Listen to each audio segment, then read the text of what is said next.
ایمان اور توحید سے خالی ہو، اس سے غلیظ اور اس سے پست چیز دنیا کے اندر نہیں۔ اب ہم یہاں جادو کے اوپر بحث کرنا چاہ رہے ہیں۔ جادو کیا ہوتا ہے؟ جادو کب سے ہے؟ سورہ زاریات میں اللہ تبارک و تعالیٰ نے ارشاد فرمایا کہ دنیا میں جتنے بھی رسول آئے ان کی قوم نے ان سے یہ کہا، قالوا ساحر او مجنون، یہ تو جادوگر ہے یا پاگل ہے۔ جتنے بھی رسول آئے، اس کا مطلب یہ ہوا کہ جب سے یہ دنیا بنی ہے، حضرت آدم اس زمین کے اوپر آئے ہیں، ساتھ میں شیطان آیا ہے، تب سے جادو دنیا میں موجود ہے۔ یہ جادو کی تاریخ ہے۔ جادو کب سے ہے؟ جادو کی ہسٹری ہے، جو ہسٹری قرآن نے سورہ زاریات کے اندر بیان کی ہے۔ ما آتا من قبلہم رسول الا قالوا ساحر او مجنون۔ سورہ زاریات کی آیت ہے کہ جب بھی کوئی رسول دنیا میں آیا تو اس رسول کی قوم نے یہ کہا کہ یہ جادوگر ہے۔ اس کا مطلب جب سے رسالت کا اور نبوت کا سلسلہ زمین پر جاری ہوا، سحر تبھی سے ہے۔ یہ ہے سحر کی ہسٹری اور جادو کی ہسٹری۔ کوئی پوچھے کہ جادو کب سے؟ بولو جب سے آدم دنیا میں آئے تب سے جادو ہے۔ اچھا، جادو کا اثر کیسے ہوتا ہے؟ جواب اس کا یہ ہے کہ اللہ تبارک و تعالی ہی نے جادو کے اندر اثر ڈالا ہے۔ جیسے بچھو کے اندر زہر ڈالا ہے، ایسے ہی جادو کے اندر برے اثر ڈال دیے ہیں۔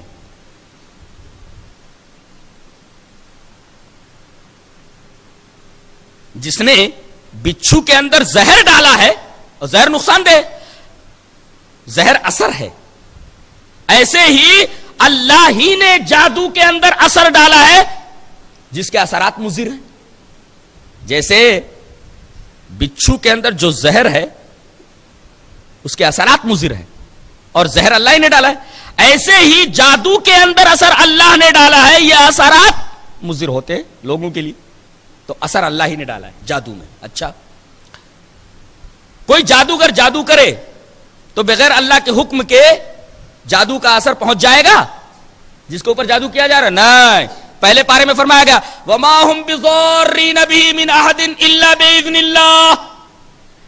جادو کے ذریعے جادوگر کسی کو ضرر نہیں پہنچا سکتا جب تک کہ اللہ کا اذن نہ ہو، اللہ کا حکم نہ ہو۔ تو جادو کی ہسٹری معلوم ہوئی۔ جادو کے اندر اثر کس نے رکھا یہ بھی معلوم ہوا، اللہ نے رکھا ہے۔ اچھا، اسی طرح یہ بھی معلوم ہوا کہ جادو کا اثر اس وقت تک نہیں ہوتا جب تک کہ اللہ نہ چاہے، بے اذن اللہ ہوتا ہے، نہیں تو جادو جادوگر کرتا رہے، اللہ نہ چاہے تو اثر نہیں ہوتا۔ تین باتیں معلوم ہوئی۔ اچھا، چوتھا سوال، جادو کا اثر کہاں کہاں ہوتا ہے یہ جاننا ضروری ہے۔ کوئی جادوگر کسی کے اوپر جادو کرتا ہے تو اثر کہاں ہوتا ہے؟ جواب، ایک اثر دماغ کے اوپر ہوتا ہے، ایک اثر آنکھ کے اوپر ہوتا ہے، ایک اثر دل کے اوپر ہوتا ہے، ایک اثر بدن کے اوپر ہوتا ہے۔ یہ سب ثابت ہے، یہ سب ثابت ہے۔ نبی کریم صلی اللہ علیہ وسلم کے اوپر لبید ابن عاصم اس کی بیٹیوں نے جادو کیا تھا، آپ کا بدن متاثر ہو گیا تھا، آپ کے بدن میں تکلیف ہوتی تھی۔ گویا جادو کا اثر بدن پر بھی ہوتا ہے۔ اچھا، جادو کا اثر دماغ پر ہوتا ہے، کیسے؟ یخیل الیہ، خیال ہوتا تھا کہ یہ لکڑیاں اور یہ رسیاں سانپ ہیں، خیال کے اوپر، قوت متخیلہ کے اوپر اثر پڑا۔ اس کا مطلب انسان کے دماغ کے اوپر، انسان کے خیالات کے اوپر جادو کا اثر ہوتا ہے کہ لکڑی کو سانپ سمجھنے لگتا ہے نا۔ قرآن نے بتایا کہ جادو کا اثر دماغ پر ہوتا ہے، جادو کا اثر خیال کے اوپر ہوتا ہے، لکڑی کو اور رسی کو سانپ سمجھ لیتا ہے۔ اثر نہیں ہوا تو لکڑی کو اور رسی کو سانپ کیسے سمجھا اس نے؟ تو ایک تو بدن کے اوپر ہوتا ہے جیسا کہ حدیث سے معلوم ہے، نبی کریم صلی اللہ علیہ وسلم کے اوپر جادو ہوا، اور دوسرے دماغ کے اوپر اثر ہوا جیسا کہ موسیٰ علیہ السلام کے واقعے سے معلوم ہوا کہ سب کو خیال ہوتا تھا کہ وہ رسیاں اور وہ لکڑیاں اور رسیاں نہیں بلکہ سانپ ہیں۔ اور ایک اثر ہوتا ہے آنکھ کے اوپر، وہ بھی یہی بتایا گیا، سحرو آیون الناس، لوگوں کی آنکھوں کے اوپر جادو ہو گیا تھا. آیون یہ عین کی جمع ہے، عین مانے آنکھ، جمع آیون، ان کے آنکھوں کو سحر زدہ کر دیا گیا تھا. تو ایک اثر اس کا بدن کے اوپر، ایک اثر اس کا دماغ کے اوپر، ایک اثر اس کا آنکھ کے اوپر کی آنکھیں کچھ کا کچھ دیکھنے لگتی ہیں، اور ایک اثر دل کے اوپر. قرآن نے بتایا کہ بنی اسرائیل جو ہے جادو کے ذریعہ میاں بیوی کے درمیان تفریق کر دیتے تھے. میاں بیوی کے درمیان تفریق کب ہوتی ہے؟ جب دونوں کا دل ایک دوسرے سے کھٹا ہو جائے. بیوی شوہر کو نہ چاہے، شوہر بیوی کو نہ چاہے، تو چاہنے کا تعلق دل سے ہے، تو یہ لوگ جادو کر کے میاں بیوی کے درمیان تفریق کر دیتے تھے. اس کا مطلب جادو کا اثر دل کے اوپر بھی ہوتا ہے، دل کھٹا ہو جاتا ہے، بیوی سے جو محبت رہتی ہے نفرت میں بدل جاتی ہے، شوہر کے دل میں بیوی کے تئیں جو محبت رہتی ہے وہ نفرت میں بدل جاتی ہے. اس کا مطلب جادو کا اثر دل کے اوپر بھی ہوتا ہے. اب گن لو، جادو کا اثر بدن کے اوپر، جادو کا اثر آنکھ کے اوپر، جادو کا اثر دماغ کے اوپر، اور جادو کا اثر دل کے اوپر. یہ تمام اثرات جادو کے مرتب ہوتے ہیں، اور یہ سب قرآن سے ثابت ہیں.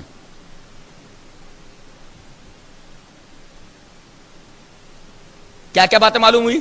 جادو کی تاریخ معلوم ہو گئی. جادو کب سے ہے؟ قرآن سے معلوم ہوا. جادو کے اندر اثر کس نے ڈالا؟ اللہ نے ڈالا.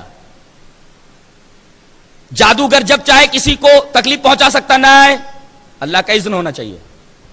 جادو کے اثرات کہاں کہاں ہوتے ہیں؟ انسان کے بدن کے اوپر، انسان کے دماغ کے اوپر، انسان کی آنکھوں کے اوپر، انسان کے دل کے اوپر. یہ رہا جادو کے اوپر ایک سرسری تبصرہ. اس کے بعد فرعون کہتا ہے کہ ان کو سزا دی جائے، پہلے ٹارچر کیا جائے، اس کے بعد سولی دے دی جائے. دعا کرتے ہیں. کیا دعا کرتے ہیں؟ اللہ اکبر. جب ایسی مصیبت کسی مسلمان کے اوپر آ جائے، مومن کے اوپر آ جائے، تو بتایا گیا کہ کیا کیا جائے. کسی مصیبت میں پھنس جائے ناحق تو کیا کرے؟ دعا کرے. بس ایک ہی راستہ رہ جاتا ہے، اللہ اکبر. کسی مصیبت میں ناحق پھنس جائے، چاہے اس کے اوپر ٹارچر کیا جانے والا ہو، چاہے اسے سولی دی جانے والی ہو، جان سے ہاتھ دھونا پڑے اس کو، ایک ہی طریقہ رہ جاتا ہے. اللہ تبارک تعالیٰ نے وہ طریقہ بتایا ہے. ایک ہی کام کرنا ہے، بس تم کامیاب ہو جاؤ گے. کیا؟ ایک دعا کرو. وہ دعا جو جادوگروں نے کی ہے کیا دعا ہے جادوگروں کی. اب جادوگر کہاں رہے گے؟ وہ تو مومن ہو گئے سچے پکے. تو وہ جادوگر جو مومن ہو گئے، اب یہ بولو ان کی دعا کیا ہے؟ ربنا افرغ علینا صبرا وتوفنا مسلمین. اے رب ہمارے اوپر صبر کو انڈیل دے. یہ نہیں کہا کہ ہمارے اوپر صبر نازل فرما، اس لیے کہ یہاں ربنا افرغ علینا، ایک تو افراغ ہے. افراغ کسے کہتے معلوم ہے؟ یہ سمجھو پانی سے بھری ہوئی ایک بوتل ہے پوری. اب میں کیا کرتا ہوں؟ پانی کی بھری ہوئی اس بوتل کا ڈاٹ کھول کر کے پورا کا پورا پانی اڈیل دیتا ہوں لاؤڈ اسپیکر کے ماؤتھ کے اوپر. اڈیل پورا پانی خالی ہو گیا. اب بتاؤ، پوری بوتل خالی ہو گئی، یہ جو ہے ماؤتھ ہے جو لاؤڈ اسپیکر کا، یہ پورا بھیگ گیا کہ نہیں؟ اس لیے کہ پورا پانی خالی ہو گیا. افراغ مانے اڈیل دینا. کیا لفظ ہے. تو اے اللہ صبر نازل نہ کر، بلکہ صبر کو اڈیل دے کہ سر سے پیر تک صبر میں نہا جائیں. اگر سر سے پیر تک صبر میں نہا گئے تو دنیا کا کوئی ٹارچر ہمیں اپنے موقف سے ہٹا نہیں سکتا. ایک دعا کرو اللہ سے، ربنا افرغ علینا صبرا. اگر دل سے یہ دعا نکلی ہے تو ٹارچر کا کوئی احساس نہیں ہوگا، سولی کا کوئی احساس نہیں ہوگا. یہ بتا دیا گیا ہے. اور یہ بھی دعا کی انہوں نے، اے اللہ موت آ جائے تو اسلام کے اوپر موت دینا، وتوفنا مسلمین. موت آئے تو اسلام کے اوپر موت آئے. انسان کی کامیابی کا راز اسی میں ہے کہ جب تک زندہ رہے، ایمان اور اسلام کے اوپر زندہ رہے، موت آئے تو، وفات اس کی ہو تو اسلام کے اوپر ہو. یہ دعا تھی جادوگروں کی.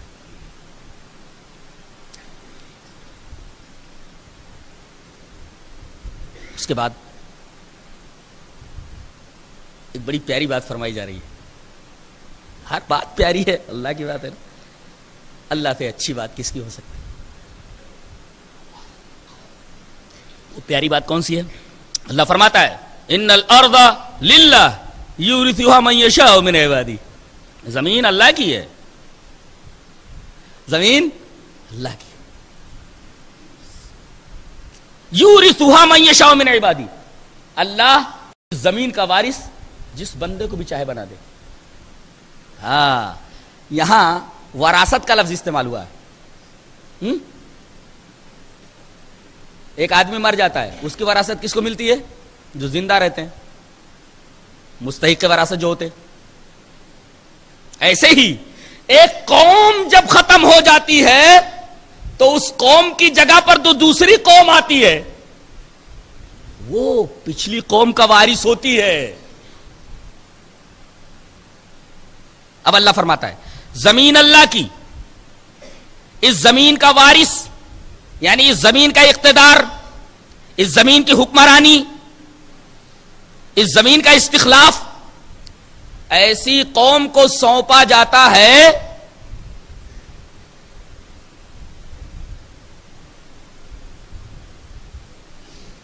جو پہلی قوم کے مٹ جانے کے بعد آئی ہے. دوسرے نمبر پہ آئی ہے.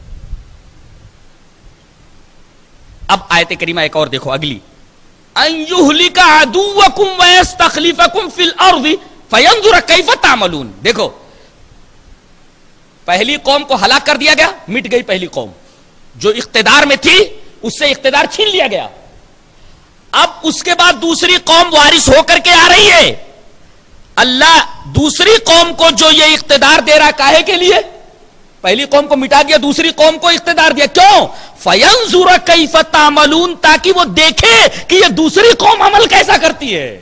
یعنی پہلی قوم کی طرح خرمستیوں میں مبتلا ہو کر کے، اقتدار کے نشے میں چور ہو کر کے ظلم و جبر اور فساد کے اوپر تو اتارو نہیں ہو گئی ہے. اگر یہ قوم بھی پہلے لوگوں کی طرح ظالم رہی، بدمست ہو کر کے اقتدار کے نشے میں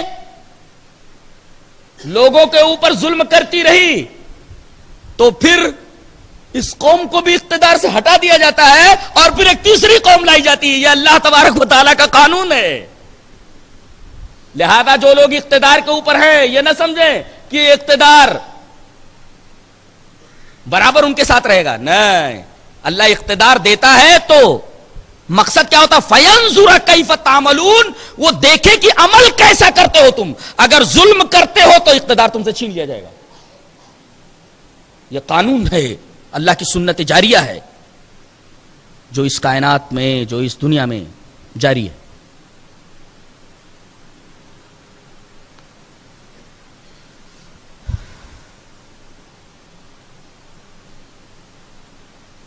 اس کے بعد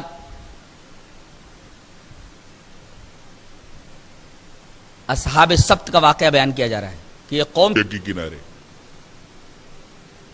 میرا خیال ہے کہ ایک خلیج تھی، خلیج عقبہ.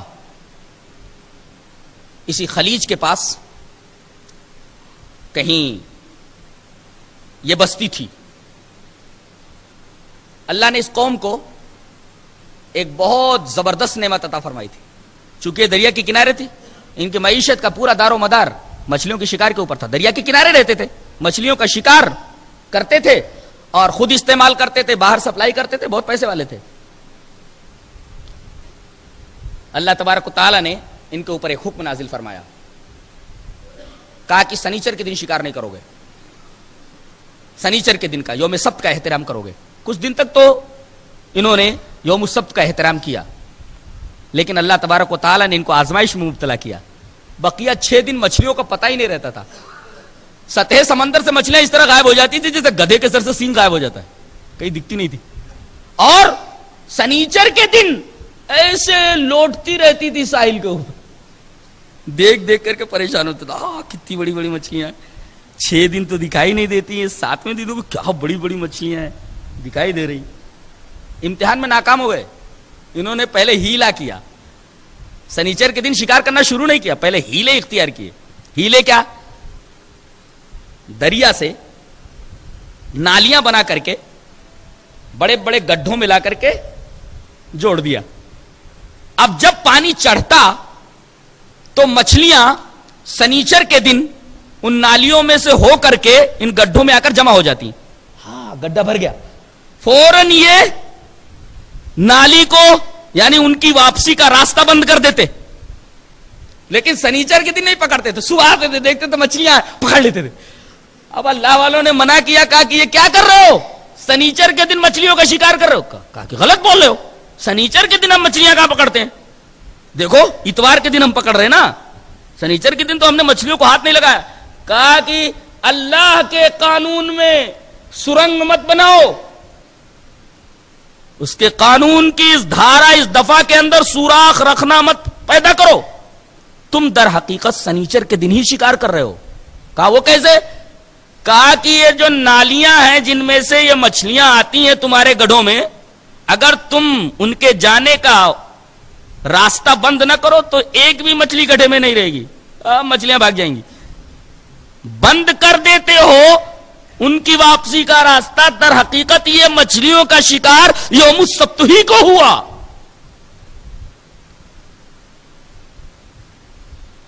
دو گروہ ہو گئے، ایک گروہ سمجھاتے سمجھاتے عاجز آ گیا، تھک کر بیٹھ گیا، دوسرا گروہ برابر ہی نہ سمجھاتا رہا۔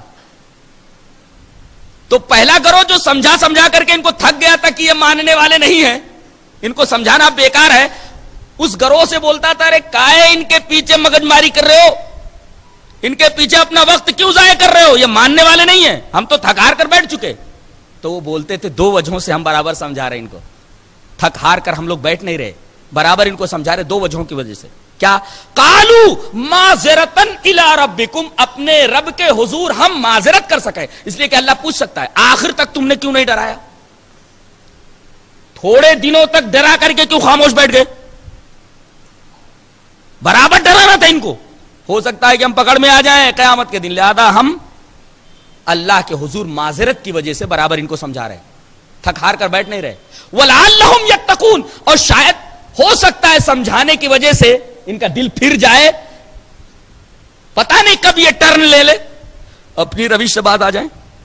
ان 2 وجہوں کی بنا پر ہم برابر ان کو سمجھا رہے ہیں، لیکن نہیں مانے وہ۔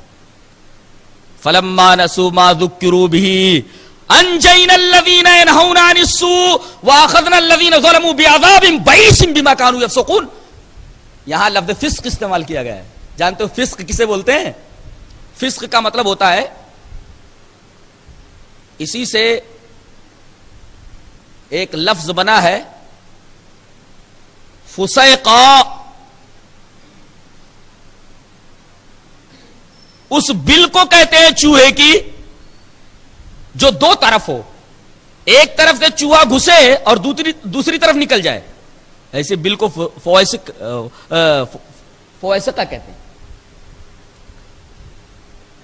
ایسے ہی فاسق جو ہوتا ہے نا، اس راستے سے گھستا ہے اس راستے سے نکل جاتا ہے، وہی حال ان لوگوں کا بھی تھا، اسی وجہ سے یفسقون کا لفظ استعمال ہوا ہے۔ تو جب ہمارا عذاب آیا، یعنی ہم نے یہ کہا کہ تم لوگ ذلیل بندر بن جاؤ، تو پوری قوم بندر بنا دی گئی، ان کے چہرے مسخ کر دیے گئے، جیسے انہوں نے اللہ کے قانون کا چہرہ مسخ کیا تھا۔ وہ لوگ جو برائیوں سے روکتے تھے ہم نے ان کو بچا لیا، فَأَنْجَيْنَا الَّذِينَ يَنْهَوْنَ عَنِ السُّوءِ، جو برائی سے روکتے تھے ہم نے ان کو نجات دے دی، بقیہ سارے لوگ بندر بنا دیے گئے۔ ایک نقطہ یہ معلوم ہوا کہ جب اللہ کا عذاب آتا ہے تو ہم یہ دیکھتے ہیں کہ جو بے نمازی ہے وہ بھی اس عذاب کی لپیٹ میں آ جاتا ہے، اور کچھ صوم و صلات کے بیچارے پابند ہوتے ہیں وہ بھی اس کی لپیٹ میں آ جاتے ہیں۔ یہ سمجھ میں نہیں آیا. عذاب آنا تھا تو بے نمازیوں کے اوپر, بے روزہ داروں کے اوپر آنا تھا. یہ بیچارے نمازی کیسے لپیٹ میں آ گئے؟ یہ روزہ دار کیسے بے روزہ داروں کے ساتھ لپیٹ میں آ گئے؟ دونوں کے ساتھ یکساں معاملہ کیسے کیا گیا؟ اس آیت کریمہ میں اس کا جواب ہے کیا؟ نمازی تو تھے, پرہیزگار تو تھے, لیکن یہ پرہیزگاری ان کی ذات تک محدود تھی. برائی دیکھتے تھے لیکن ٹوکتے نہیں تھے. اب عذاب آیا تو برائی سے نہ روکنے کی وجہ سے اس عذاب کی لپیٹ میں وہ لوگ بھی آ گئے جو نمازی تھے اور پرہیزگار تھے. تو صرف نماز پڑھنا کافی نہیں ہے, صرف روزے رکھ لینا کافی نہیں ہے, پرہیزگار ہونا اور پرہیزگاری کو اپنی ذات تک محدود کر لینا کافی نہیں ہے. عذاب آئے گا تو بچ نہیں سکو گے اس نماز کی وجہ سے, اس روزے کی وجہ سے اور اس پرہیزگاری کی وجہ سے. اگر معاشرے میں برائی ہوتی رہی اور اپنی آنکھوں سے دیکھتے رہے اور خاموش رہے, برائیوں کو ختم کرنے کے لیے, برائیوں سے روکنے کے لیے تم نے اپنے لب نہیں کھولے, تو جب اللہ کا عذاب آئے گا تو یہ نہیں دیکھتا کہ یہ نمازی ہے, یہ پرہیزگار ہے, یہ روزے دار ہے. یہ دیکھا جائے گا کہ برائی سے روک کون رہا تھا. برائی سے جو روکتا رہے گا اللہ تبارک و تعالی اس کو اس عذاب سے بچا لے گا. یہ اصول بتایا گیا, یہ قانون بتایا گیا اس آیت کریمہ میں. لہذا دیکھو, کسی فساد کی لپیٹ میں, کسی عذاب کی لپیٹ میں جب مسلمان آ جائیں, اللہ کے نافرمان آ جائیں اور اللہ کے فرما بردار بھی آ جائیں, تو آپ یہ نہ سوچنے لوگوں کہ نافرمانوں کے اوپر عذاب آنا چاہیے تھا, یہ فرما بردار کیسے اس کی لپیٹ میں آ گئے. اس کا مطلب وہاں کچھ کمی تھی, برائی تھی, لیکن مسلمان روکتے نہیں تھے. عذاب دونوں کے اوپر آئے گا, دونوں عذاب سے محفوظ نہیں رہیں گے, نافرمان بھی اور فرما بردار بھی, اگر معاشرے کے اندر برائی دیکھ کر خاموش رہے.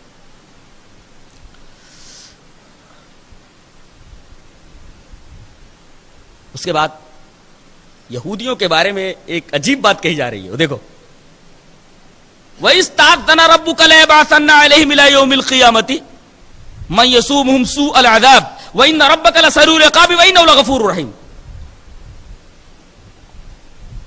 اللہ کا یہ فیصلہ ہو چکا ہے بنی اسرائیل کے بارے میں, یہودیوں کے بارے میں, کہ یہ زمین میں بالا ہو کر کے, سربلند ہو کر کے نہیں جی پائیں گے. زندہ بھی رہیں گے تو کسی کے تحت رہ کر. دیکھو, آج امریکہ اور یورپ کے تحت یہ سارے بنی اسرائیل ہیں. اگر یہ لوگ ان کا سپورٹ نہ کریں تو چند ہی دنوں کے اندر اس صفحہ ہستی سے ان کا ناپاک وجود مٹ جائے.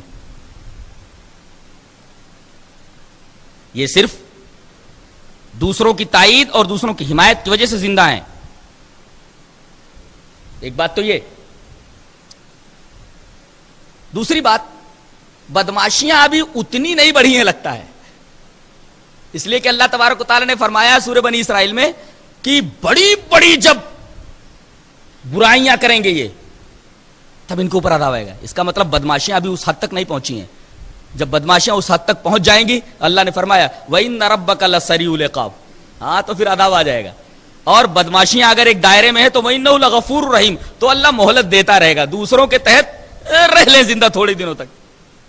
یہ آیت قرآنیہ ہے جو یہودیوں کے بارے میں ایک عجیب و غریب فیصلہ کر رہی ہے. اس کے بعد عہد الست کا بیان ہو رہا ہے. وَإِذْ أَخَذَ رَبُّكَ مِن بَنِي آدَمَ مِن ظُهُورِهِمْ ذُرِّيَّتَهُمْ وَأَشْهَدَهُمْ عَلَىٰ أَنفُسِهِمْ أَلَسْتُ بِرَبِّكُمْ قَالُوا بَلَىٰ شَهِدْنَا أَن تَقُولُوا يَوْمَ الْقِيَامَةِ إِنَّا كُنَّا عَنْ هَٰذَا غَافِلِينَ. کہ اللہ تبارک و تعالیٰ نے آدم کی پشت پر ہاتھ مار کر کے, یہاں دیکھیں ذریت کا لفظ استعمال ہوا ہے, اور کوئی لفظ استعمال کیا جا سکتا تھا. اس سے بعد مفسرین اس طرف گئے ہیں کہ چیونٹیوں کی شکل میں, اس لیے کہ ذر کہتے ہیں چیونٹی کو, چیونٹیوں کی شکل میں, اور اگر اس کو اور کھولا جائے, ذر کے معنی کو اور اسات دی جائے, تو اگر اس کا ترجمہ اس پر میٹوزوا کر لیا جائے تو کوئی حرج نہیں. اس پر میٹوزوا جرثوم حیات. اب میں تفصیل کرتا ہوں کہ یہ کیسے ممکن ہوا کہ قیامت تک آنے والے تمام لوگوں کو حضرت آدم کی پشت سے نکال لیا گیا جرثوموں کی شکل میں. یہ محال اور مستبعد بات نہیں ہے، میڈیکل سائنس نے تو اس کی تائید کر دی ہے. کیا کہ آدمی جب بیوی سے مقاربت کرتا ہے، مجامعت کرتا ہے، تو یک بار کی جو اسپرم کا منی کا اخراج ہوتا ہے وہ کم سے کم 5 ملی لیٹر ہوتا ہے، 5 ml، اور 1 ml اسپرم کے اندر 5 ملین جرثومے ہوتے ہیں، اسپرمیٹوزواز. اس کا مطلب ایک مرتبہ کے اخراج پر تقریباً 25 ملین اسپرمیٹوزواز باہر نکلتے ہیں. میڈیکل سائنس نے تو اس بات کی تائید کر دی ہے. ایک مرتبہ میں اگر 25 ملین اسپرمیٹوزواز جراثیم حیات نکلتے ہیں تو بتاؤ اس کے بدن میں کتنے قطرات ہوں گے اسپرم کے. اندازہ لگایا جا سکتا ہے کہ ایک انسان کے اندر اتنے جراثیم حیات ہیں کہ اگر ان سب کو باہر کر لیا جائے تو آدم علیہ السلام سے لے کر کے قیامت تک آنے والے تمام انسان ان جراثیموں سے بن جائیں. لہذا میڈیکل سائنس نے اس بات کی تائید کر دی ہے کہ سچ مچ یہ ممکن ہے، محال اور مستبعد نہیں کہ حضرت آدم کی پیٹھ سے تمام انسانوں کو نکال لیا گیا اور انہیں شعور دیا گیا، اور اللہ تبارک و تعالی نے شعور دے کر کے ان سے پوچھا، ایک عہد اور پیمان لیا، کیا الست بربکم، کیا میں تمہارا رب نہیں ہوں؟ ہم سب نے، آپ بھی موجود تھے، ہم بھی موجود تھے، جو یہاں موجود ہیں سب تھے، سب نے کہا تھا قالوا بلا، کیوں نہیں، آپ ہمارے رب ہیں. تو کیا یک بارگی قیامت تک آنے والے تمام انسانوں کو حضرت آدم کی پشت نکال لینا ممکن ہے؟ میڈیکل سائنس نے اس بات کو ممکن کہا ہے. دوسرا سوال یہ ہوتا ہے، جب اللہ تبارک و تعالیٰ نے ہم سے عہد الست میں ایک عہد و پیمان لیا تھا، وہ عہد و پیمان تو ہم کو یاد نہیں. جواب اس کا یہ ہے، یاد اس وجہ سے نہیں ہے کہ اگر یاد ہوتا تو پھر امتحان کہاں رہتا. اگر کوئی آدمی قبر کے اندر کسی مردے کو زندہ دیکھ لے، گناہ کرے گا وہ؟ قطعاً نہیں. وہ عہد، وہ پیمان جو ہم نے عہد الست میں کیا تھا، اگرچہ ہمارے شعور کی سرحد پر نہیں ہے، شعور کی سرحد سے نیچے لاشعور کے اندر وہ موجود ہے، لاشعور کے اندر موجود ہے. اگر شعور کی سطح پر ہوتا تو امتحان نہیں رہ جاتا نا، پرچہ آؤٹ ہو جاتا، اور جب پرچہ آؤٹ ہو جائے تو امتحان کا کوئی مقصد نہیں رہ جاتا.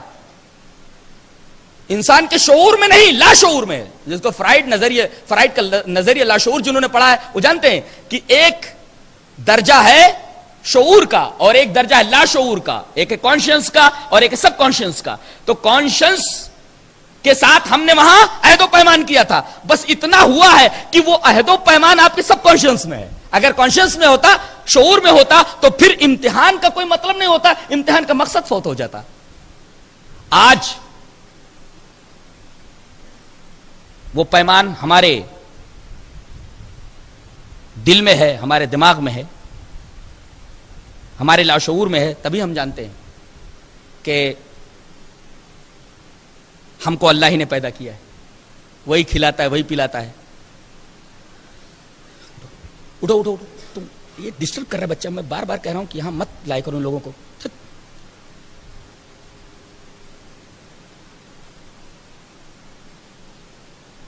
تو یہ دوسرا سوال تھا جس کا جواب میں نے دیا کہ اگر وہ عہد و پیمان ہم نے کیا تھا تو عہد و پیمان ہمیں یاد نہیں، وہ عہد و پیمان ہمارے شعور سے ہمارے لاشعور میں بند کر دیا گیا ہے. یہ ہے، یاد ہوتا تو امتحان کا مقصد فوت ہو جاتا. یہ جواب.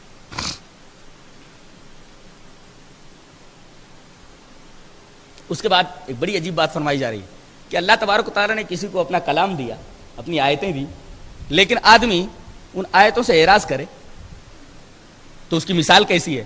وَاتْلُ عَلَيْهِمْ نَبَأَ الَّذِي آتَيْنَاهُ آيَاتِنَا فَانْسَلَخَ فَأَتْبَعَهُ الشَّيْطَانُ فَكَانَ مِنَ الْغَاوِينَ وَلَوْ شِئْنَا لَرَفَعْنَاهُ بِهَا وَلَكِنَّهُ أَخْلَدَ إِلَى الْأَرْضِ وَاتَّبَعَ هَوَاهُ. کیا بات ہے. فَمَثَلُهُ كَمَثَلِ الْكَلْبِ إِن تَحْمِلْ عَلَيْهِ يَلْهَثْ أَوْ تَتْرُكْهُ يَلْهَثْ. آپ اس آدمی کی خبر بیان کر دیجئے لوگوں کے سامنے جس کو ہم نے اپنی آیتیں دی لیکن اس سے وہ نکل گیا. اگر ہم چاہتے تو اس کلام کی وجہ سے اس کو ہم بلند کرتے. وَلَوْ شِئْنَا لَرَفَعْنَاهُ بِهَا, وہ کلام جو ہم نے اسے دیا تھا, اگر اس کلام کو لیتا, وہ اس کے اوپر عمل کرتا, تو ہم اس کو اس کلام کی وجہ سے بلند کرتے. لیکن اس کلام کی اس نے قدر نہیں کی, زمین کی طرف مائل ہو گیا. دیکھو, ایک ہے لَرَفَعْنَاهُ, رفع کا تعلق بلندی سے ہے, وَلَكِنَّهُ أَخْلَدَ إِلَى الْأَرْضِ, زمین کا تعلق پستی سے ہے.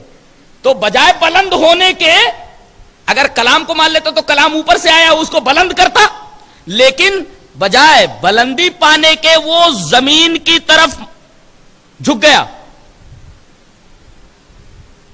پستی کی طرف جھک گیا. تو اس کی مثال کتے کی سی ہو گئی. کتا دیکھو کبھی بخط مستقیم سر اٹھا کر نہیں چلتا, ایسے سر اٹھا کر نہیں چلتا. کبھی دیکھا ہے آپ نے؟ کتا کبھی بھی بخط مستقیم سر اٹھا کر نہیں چلتا, بلکہ ہمیشہ وہ سر جھکائے چلتا ہے, پاک اور ناپاک چیزوں کو سونگتا ہوا آگے بڑھتا رہتا ہے. یہ دیکھتا رہتا ہے کہ کہیں کوئی کھانے کی چیز مل جائے. اس کا مطلب اس کی رہبر اس کی آنکھ نہیں, اس کی رہبر اس کی ناک ہے. اگر اس کی رہبر اس کی آنکھ ہوتی تو بخط مستقیم سر اٹھا کر چلتا.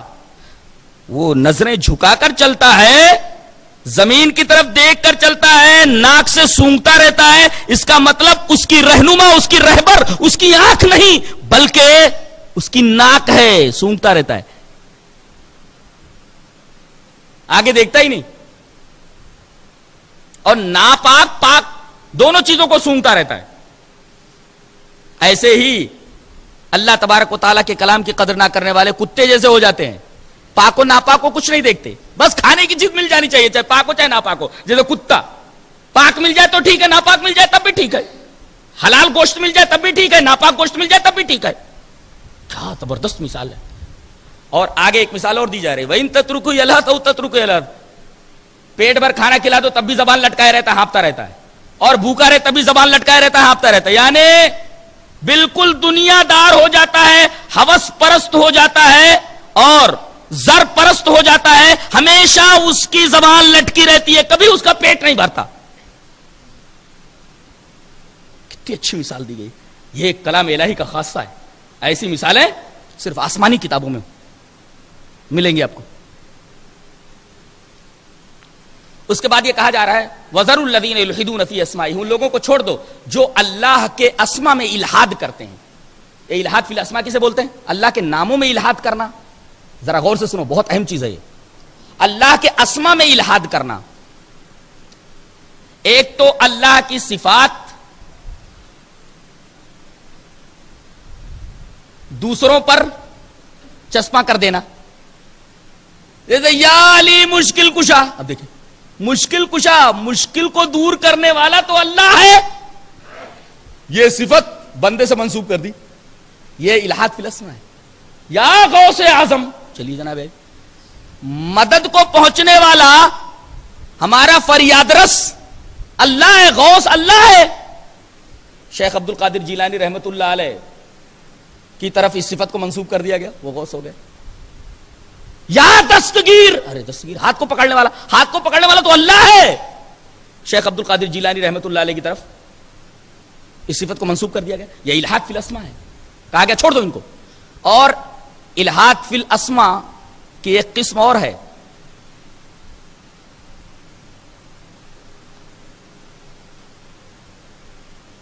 وہ قسم ہے کہ اللہ کے جو نام اسما اور صفات ہیں ان کو آدمی بدل دے, بدل کر کے کسی کی طرف منسوب کر دے. جیسے اللہ کی ایک صفت ہے عزیز, مشرکین نے کیا کیا, اس کو بدل کر کے عزا اپنی ایک دیوی کا نام رکھ دیا. اللہ کا ایک نام ہے اللہ, اس کا نام ہے, بدل کر کے لات رکھ دیا. لات یہ ان کا ایک معبود ہے, لات, جس کی پوجا کرتے تھے. تو اللہ کے نام کو بدل کر کے غیر اللہ کا نام رکھ دینا. جیسے اللہ کو بدل کر کے لات بنا دیا گیا, اس کی ایک صفت عزیز کو بگاڑ کر کے عزا بنا دیا گیا, یہ بھی الحاد فی الاسماء ہے. اسی طریقے سے الہات فی الاسماء کی ایک قسم اور بھی ہے کہ اللہ تبارک و تعالی کو ایسے ناموں سے پکارنا جو خلاف ادب ہے. مثلا کہنا یا الہ القردہ، اے بندروں کے معبود، اے بندروں کے پیدا کرنے والے. تو بندروں کا پیدا کرنے والا تو ہے، لیکن اس وصف سے پکارنا چونکہ خلاف ادب ہے. بندروں کے پیدا کرنے والے، حالانکہ بندروں کا پیدا کرنے والا ہے وہ، لیکن اس وصف سے اس کو دعا میں پکارنا یہ خلاف ادب ہے. لہذا یہ بھی الہات فی الاسماء کے دائرے میں آتا ہے. الہات فی الاسماء کی ایک اور قسم ہے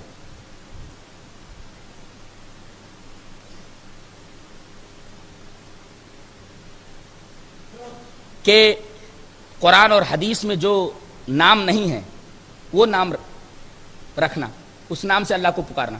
جیسے کہنا خدا،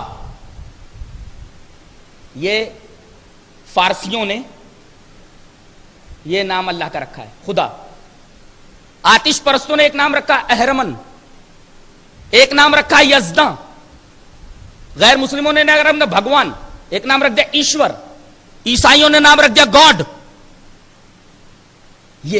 یہ بھی الہات فی الاسماء. اسی طریقے سے الہات فی الاسماء کی ایک قسم اور بھی ہے کہ اللہ تبارک و تعالی کو کسی سے مشابہ کرنا، تشبیہ دینا، وہ ایسا ہے. یہ بھی الہات فی الاسماء ہے. الہات فی الاسماء کی ایک اور قسم ہے کہ اللہ کی صفات کا انکار کر دینا، کہ اللہ کی کوئی صفت ہے ہی نہیں. معطلہ ایک فرقہ گزرا ہے جو اللہ کی صفات کا انکار کرنے والا تھا. تو وَذَرُوا الَّذِينَ يُلْحِدُونَ فِي أَسْمَائِهِ، الہات فی الاسماء کے دائرے میں یہ تمام کی تمام شقیں آ گئیں. اس کے بعد اللہ تبارک و تعالی نے یہ بیان فرمایا کہ وہی ذات ہے جس نے تم کو نفس واحدہ سے پیدا کیا ہے. اس کے بعد کلام فرد سے جنس کی طرف منتقل ہو گیا ہے کہ انسان، پہلے خطاب آدم سے تھا فرد سے، اس کے بعد خطاب فرد سے جنس کی طرف منتقل ہوا کہ انسان یہ خواہش کرتا ہے کہ میرے یہاں بچہ پیدا ہو جائے. اچھا، جب استقرار حمل ہو جاتا ہے تو اب دعا کرتا. پہلے دعا کیا کرتا تھا؟ اللہ کوئی اولاد دے دے. اب جب استقرار حمل ہو گیا تو اب کیا دعا کرتا؟ اے اللہ اولاد دینا تو بیٹا دینا، اولاد دینا تو بیٹی دینا. ایسا، اور بیٹا ہو یا بیٹی ہو ذرا صالح ہو. صالح کا مطلب چنگا، بھلا چنگا، صحت مند، بیمار نہ پیدا ہو. فلما آتاہما صالحا جعل لہ شرکاء فیما آتاہما. اچھا، اب بچہ جب پیدا ہوگا تو اب کیا کرتے ہیں؟ اس کا نام پیر بخش رکھ دیتے ہیں، اس کا نام حسین بخش رکھ دیتے ہیں، اس کا نام علی بخش رکھ دیتے ہیں، اس کا نام کچھ اور رکھ دیتے ہیں. یعنی یہ پیر نے بخشا ہے، یہ حسین نے بخشا ہے، یہ علی نے بخشا ہے، اس طریقے کے نام رکھ دیتے ہیں. اللہ تبارک تعالیٰ فرماتا ہے یہ بندہ کیسا ہے؟ دیا میں نے، مانگا مجھ سے، حمل ٹھہر گیا، پھر کہا کہ بھلا چنگا بچہ پیدا ہو، وہ بھی پیدا ہوا، تو سب کچھ میں نے دیا، منسوب کر دیا غیروں کی طرف. یہ میرا بندہ کیسا؟ اس کے بعد بت پرستی کی تردید میں دو باتیں کہی جا رہی ہیں کہ بت پرست جو ہوتے ہیں ان کے معبود دو قسم کے ہوتے ہیں. یا تو ہستیاں ہوتی ہیں، زندہ یا مردہ انسان ہوتے ہیں، یا کوئی جانور ہوتا ہے، وہ ہستیاں ہوتی ہیں. اچھا، اور ایک اسٹیچوز ہوتے ہیں، بے جان ہوتے ہیں، ایک جاندار ایک بے جان. اللہ تبارک تعالیٰ نے دونوں کا رد فرماتے ہوئے کہا کہ جہاں تک ہستیوں کی بات ہے، زندہ انسان چاہے وہ بڑے بزرگ ہی کیوں نہ ہو، ولی ہی کیوں نہ ہو، نبی ہی کیوں نہ ہو، رشی منی ہی کیوں نہ ہو، کوئی بابا ہی کیوں نہ ہو، ان الذین تدعون من دون اللہ عباد امثالکم، جن کو تم اللہ کو چھوڑ کر کے پکارتے ہو یہ تمہاری طرح بندے ہیں. یعنی یہ ہستیاں جن کو تم پوج رہے ہو تو اللہ کے بندے تھے، اور جو بندے ہوتے ہیں وہ معبود نہیں ہو سکتے. عبد اور معبود میں بہت فرق ہوتا ہے. یہ بندے تو ہستیوں کو معبود بنایا تھا تو اللہ تعالیٰ نے اس طرح رد کیا کہ وہ ہستیاں وہ معبود نہیں ہے، وہ اللہ کے بندے ہیں، وہ تمہاری طرح. اور یہ جو اسٹیچوز ہیں ان کو تم نے معبود بنا لیا ہے اور تمہارا عقیدہ یہ ہے کہ اس میں بھگوان پرویش کر جاتا ہے، اللہ حلول کر جاتا ہے، ایسا تم سمجھتے ہو؟ تو اگر ایسا ہے تو الہم ارجل یمشون بہا، پیر ہیں کیا؟ پیر تو ہیں، چلتے ہیں، یہ آنکھیں ہیں، دیکھتے ہیں کیا؟ یہ کان ہیں، سنتے ہیں کیا؟ ہاتھ بنے ہوئے پکڑتے ہیں کیا؟ جب یہ کچھ کر ہی نہیں سکتے تو یہ معبود کیسے ہو سکتے؟ اس طرح دونوں قسم کے معبودوں کا رد کر دیا گیا، چاہے وہ ہستیاں ہوں چاہے وہ اسٹیچوز ہوں۔ اس کے بعد یہ فرمایا گیا خذ العفو وامر بالعرف واعرض عن الجاہلین، چاہے مسلم ہو چاہے غیر مسلم ہو، سب کے لیے قانون ہے۔ بتایا گیا کہ ان کو معاف کر دو، خذ العفو، بدلہ لینے کی اجازت ہے لیکن معاف کر دو، تو یہ تمہاری اعلیٰ ظرفی، خذ العفو، ان کو معاف کر دو، یعنی انتقام مت لو۔ کہتے ہیں نا اینٹ کا جواب پتھر سے دینا غلط ہے، بدلہ لینا ہو تو اتنا ہی لے لو، لیکن اگر معاف کر دو یعنی انتقام مت لو، بدلہ نہ لو، چاہے وہ مسلم ہو چاہے غیر مسلم ہو، تو یہ تمہاری اعلیٰ ظرفی ہے، یہ اللہ تبارک تعالیٰ کا حکم ہے۔ وامر بالمعروف، بھلائی کا حکم دیتے رہو، یعنی بدی کا بدلہ بدی نہیں ہے، بدی کا بدلہ نیکی ہے۔ کوئی تمہارے ساتھ برائی کرے تو اس کے ساتھ نیکی کرو، تمہارا دوست بن جائے گا، یہ قانون بتایا گیا۔ اور تیسرے واعرض عن الجاہلین، جاہلوں سے اعراض کرو، یعنی الگ مت ہٹ جاؤ، نرمی سے اور پیار سے ان کو سمجھاؤ۔ یہ تبلیغ کرنے والوں کے لیے، مبلغین کے لیے ایک بہترین ضابطہ بتا دیا گیا ہے۔ مفسرین نے یہ کہا ہے کہ جہاں اس قسم کے اخلاق فاضلہ کی قرآن حکیم میں تعلیم دی گئی ہے، ایک عجیب بات ہے کہ وہاں شیطان کا اور اس کی چونک کا ذکر کیا گیا ہے، چونک مارتا ہے۔ جہاں اخلاق فاضلہ کی معاف کر دو، جاہلوں سے اعراض کرو، بدلہ مت لو، انتقام مت لو، معاف کر دو وغیرہ، وہاں شیطان کے چونک کا ذکر ہے۔ کیا؟ وَإِمَّا يَنزَغَنَّكَ مِنَ الشَّيْطَانِ نَزْغٌ فَاسْتَعِذْ بِاللَّهِ،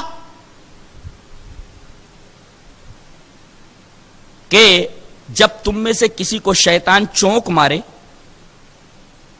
تو فوراً اعوذ باللہ من الشیطان الرجیم پڑھے۔ اس کا مطلب یہ ہوا کہ شیطان کو انسانی جھگڑوں سے بڑی دلچسپی ہے، جہاں اس طریقے کی بات آتی ہے فوراً دھمکتا، ارے بدلہ لینا چاہیے تھا نا، کائے کو رک گیا، چوڑیاں پہن رکھی ہے کیا تو نے؟ ایسے چونک مارتا ہے۔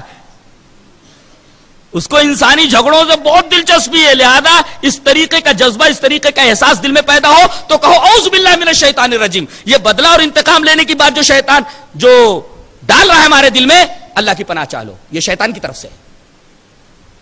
اس کے بعد تسبیح کا، اللہ کے ذکر کا طریقہ بتایا جا رہا ہے اور وقت بتایا جا رہا ہے۔ وَاذْكُرْ رَبَّكَ فِي نَفْسِكَ تَضَرُّعًا وَخِيفَةً وَدُونَ الْجَهْرِ مِنَ الْقَوْلِ بِالْغُدُوِّ وَالْآصَالِ وَلَا تَكُن مِنَ الْغَافِلِينَ۔ بتایا گیا کہ اللہ کے ذکر کا سب سے بہترین وقت کیا ہے؟ صبح اور شام۔ اس کا مطلب یہ ہے صبح کے وقت اور شام کے وقت اللہ کی خاص رحمتیں نزول کرتی ہیں۔ یہ دو وقت اللہ کے ذکر کے، غدو اور آصال، صبح اور شام۔ صبح اور شام تسبیح کرنا چاہیے، ذکر کرنا چاہیے اللہ تبارک تعالیٰ کا۔ اس کا مطلب اس دنیا کی طرف اللہ کی رحمتیں خاص طور پر متوجہ ہوتی ہیں ان دونوں اوقات میں۔ ذکر کیسے کرنا چاہیے؟ دل میں۔ وَاذْكُرْ رَبَّكَ فِي نَفْسِكَ، دل میں ذکر کیسے؟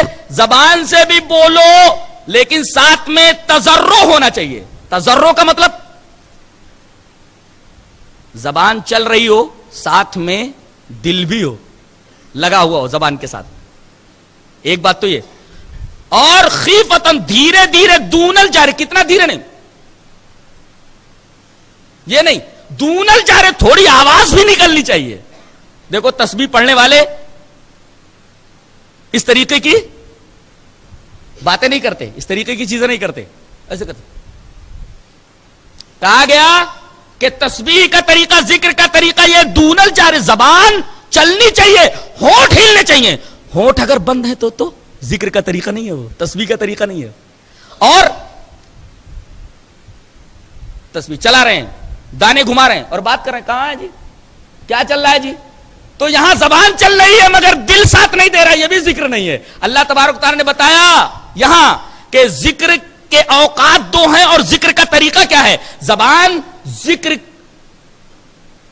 کر رہی ہو ساتھ میں دل بھی ہو، اور زبان ذکر کے وقت بند نہ ہو، ہونٹ بھی چلتے رہیں، دھیرے دھیرے کرو مگر ہونٹ چلتے رہیں، یہ تسبیح کا طریقہ بتایا گیا۔ اس کے بعد کہتے ہیں آپس میں اختلافات ہو جائیں تو ان کو دور کرنے کی ایک ہی شکل ہے، کیا؟ فاتقوا اللہ واصلحوا ذات بینکم، اپنے درمیان اصلاح کر لو، بھائی بھائی ہو جاؤ، اللہ کا تقوی اختیار کرو۔ یہ آیت کریمہ بتا رہی ہے کہ سارے جھگڑوں کی جڑ یہ ہے کہ آدمی کے دل میں تقوی نہیں ہوتا، اللہ کا خوف نہیں ہوتا۔ اللہ کا خوف آ جائے تو وہ اپنی ناک نیچی کر لے گا، تو ہی بڑا بھائی، اب جب تو ہی بڑا فوراً اختلاف ختم ہو جائے گا۔ اس کا مطلب اختلاف جو باقی رہتا ہے انسان کے دل میں تقوی نہیں ہوتا، اگر تقوی آ جائے تو اختلاف فوراً ختم ہو جائے گا۔ اس کے بعد فرمایا جا رہا ہے کہ پہلے سنو، سننے کے بعد اعتقاد رکھو، سمجھو، اور اس کے بعد عمل کرو اور دوسروں تک پہنچا دو۔ سنو، سننے کے بعد سمجھو، یہ اعتقاد رکھو، اعتقاد کے بعد عمل کرو۔ اس لیے کہ سننا، سمجھنا، اعتقاد رکھنا، یہ تینوں کام کائے کے لیے ہوتے ہیں؟ عمل کرنے کے لیے نا۔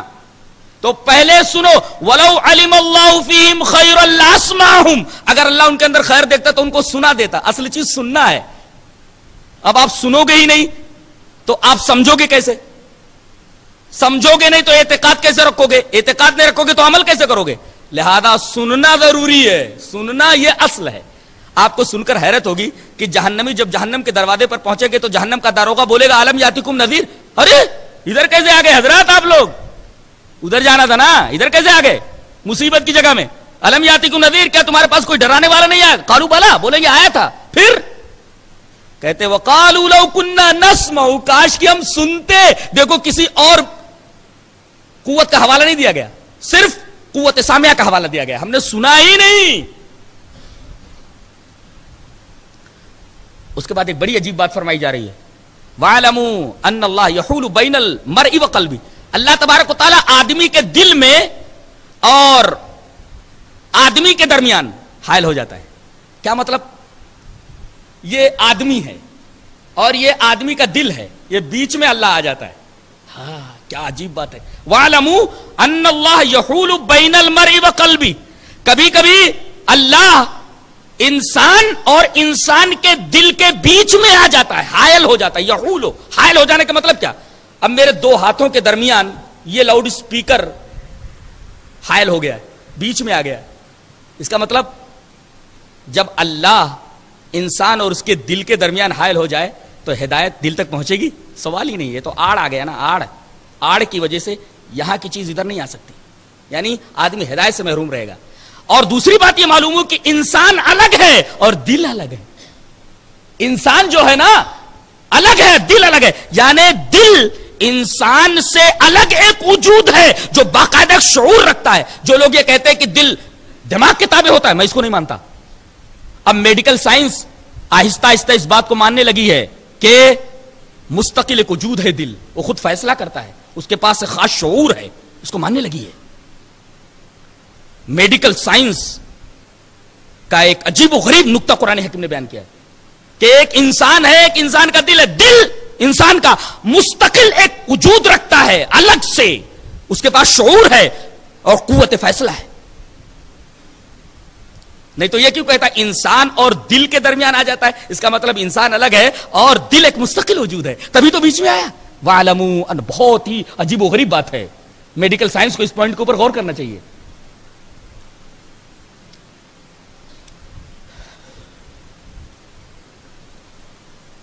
اس کے بعد یہ بتایا گیا کہ مسلمانوں کے علاوہ جتنے بھی مذہب کے ماننے والے ہیں ان کی عبادت کا طریقہ کیا ہے؟ تالیاں بجانا اور گانا۔ وما کان صلاتهم عند البیت الا مکا وتصدیہ، اور یہ آج بھی ہے۔ صوفیوں کا کیا ہے؟ وہاں سما ہے، ڈھول بجتے رہتے ہیں، بانسریاں بجتی رہتی ہیں، اور صوفی لوگ حال میں آ جاتے ہیں، وجد میں آ جاتے ہیں۔ یہ بانسری سن سن کر کے، یہ گانے سن سن کر کے، غزلیں سن سن کر کے، طبلوں کی آوازیں سن سن کر کے، اور اس کا نام رکھا انہوں نے سما۔ قرآن حکیم بولتا ہے کہ مسلمانوں کے علاوہ دیگر مذاہب کے لوگوں کی عبادت اور صلاۃ کیا ہے؟ تالیاں بجانا اور ناچنا گانا. یہی دیکھو، ناچنا گانا اور تالیاں بجانا، تالیاں بجاتے رہتے، اچھلتے رہتے، کودتے رہتے، ناچنا گانا، یہ ان کی عبادت ہے. یہ اگر اور کہیں پایا جائے، چاہے صوفیوں کہاں پایا جائے، چاہے کہیں اور مدار کے اوپر پایا جائے، پتہ یہ چلے گا کہ یہ اسلام کی عبادت نہیں ہے، یہ غیر اسلام جو مذاہب ہیں ان کے ہاں عبادت کا یہ طریقہ ہے. اس کے بعد ایک بڑی عجیب بات فرمائی جا رہی ہے.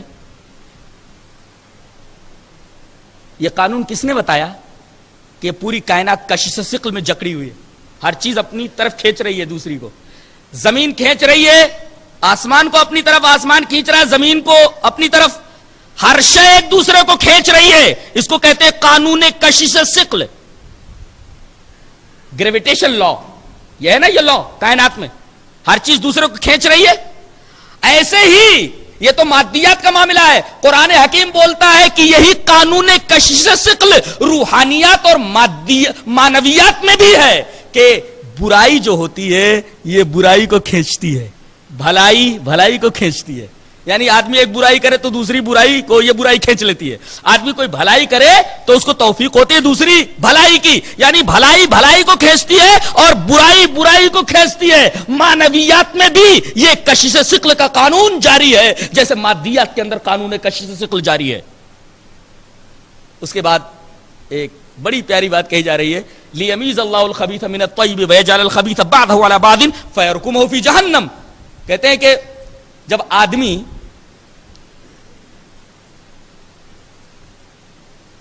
کوئی آگ جلانا چاہتا ہے تو سوکھی لکڑیاں اور گیلی لکڑیاں دونوں کو تہبتا رکھتا ہے. فیرکمہ، رکام کا مطلب کہتے ہیں ڈھیر، تہبتا رکھنا.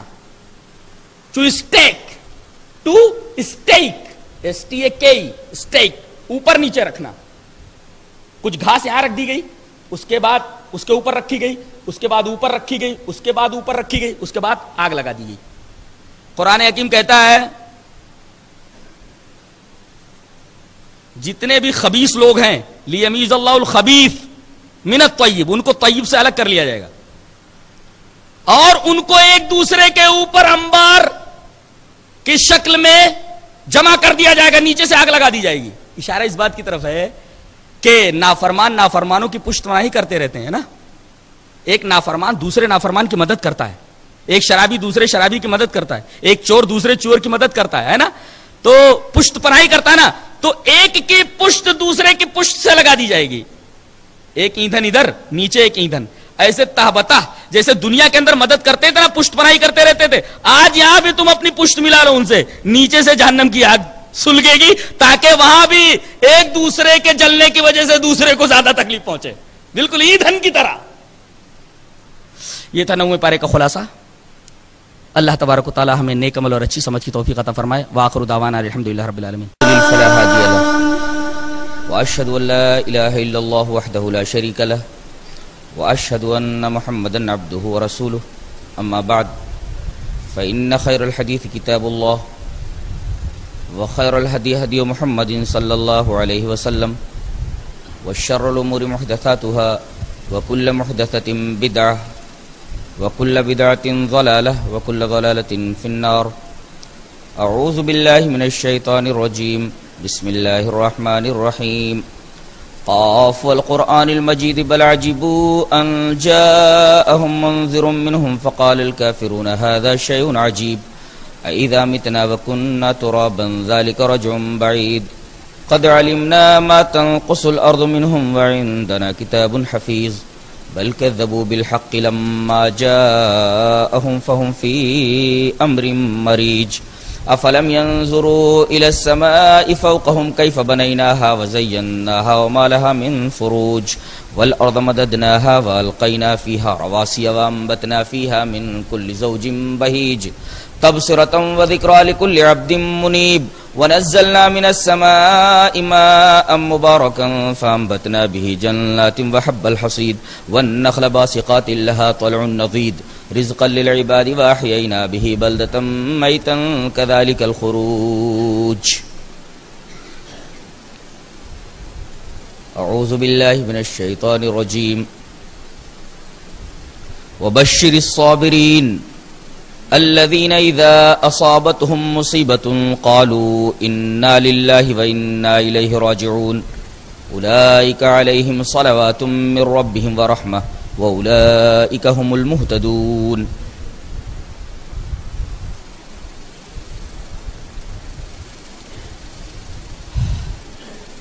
صوم میں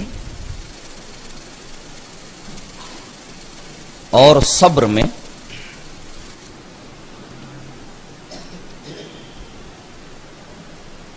بڑی گہری مناسبت اور مشابہت ہے.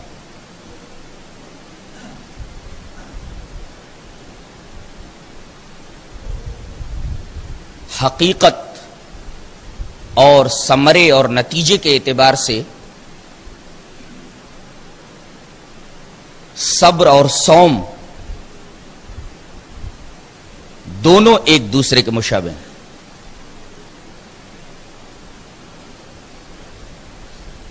ہم جسے روزہ کہتے ہیں عربی میں اس کو صوم کہتے ہیں، اور صوم کی حقیقت میں رکنا داخل ہے. ٹو اسٹاپ، رکنا.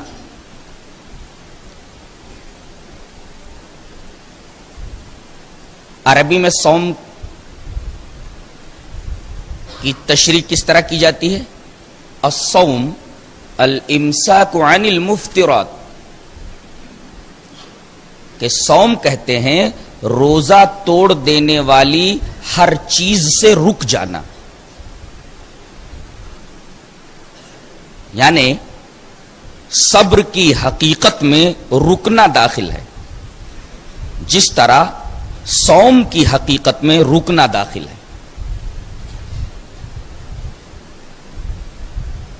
صوم رک جانا، پانی پینے سے رک جانا، کھانا کھانے سے رک جانا،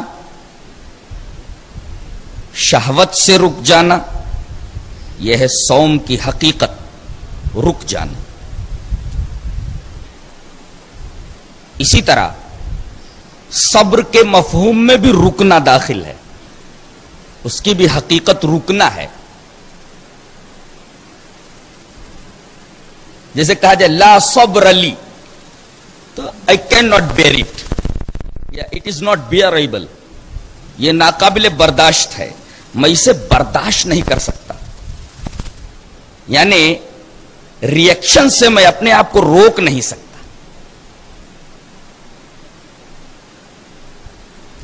تو غور کیجئے تو صبر کے مفہوم میں بھی رکنا داخل ہے. ایک حدیث پاک ہے، نبی کریم صلی اللہ علیہ وسلم نے مسبورہ سے منع فرمایا ہے. نہا رسول اللہ صلی اللہ علیہ وسلم عن المسبورہ، نبی کریم صلی اللہ علیہ وسلم نے مسبورہ سے روکا ہے. مسبورہ کیا ہوتا ہے؟ مسبورہ اس جانور کو کہتے ہیں جسے باندھ دیا گیا ہو، باندھنے کے بعد اس پر تیر سے نشانے کی مشق کی جائے، تو ایسے جانور کو مسبورہ کہتے ہیں. دیکھیے اسے بھی روک دیا گیا، وہ بھاگ نہیں سکتا. یہ حدیث بھی بتا رہی ہے کہ صبر کی حقیقت میں رکنا داخل ہے.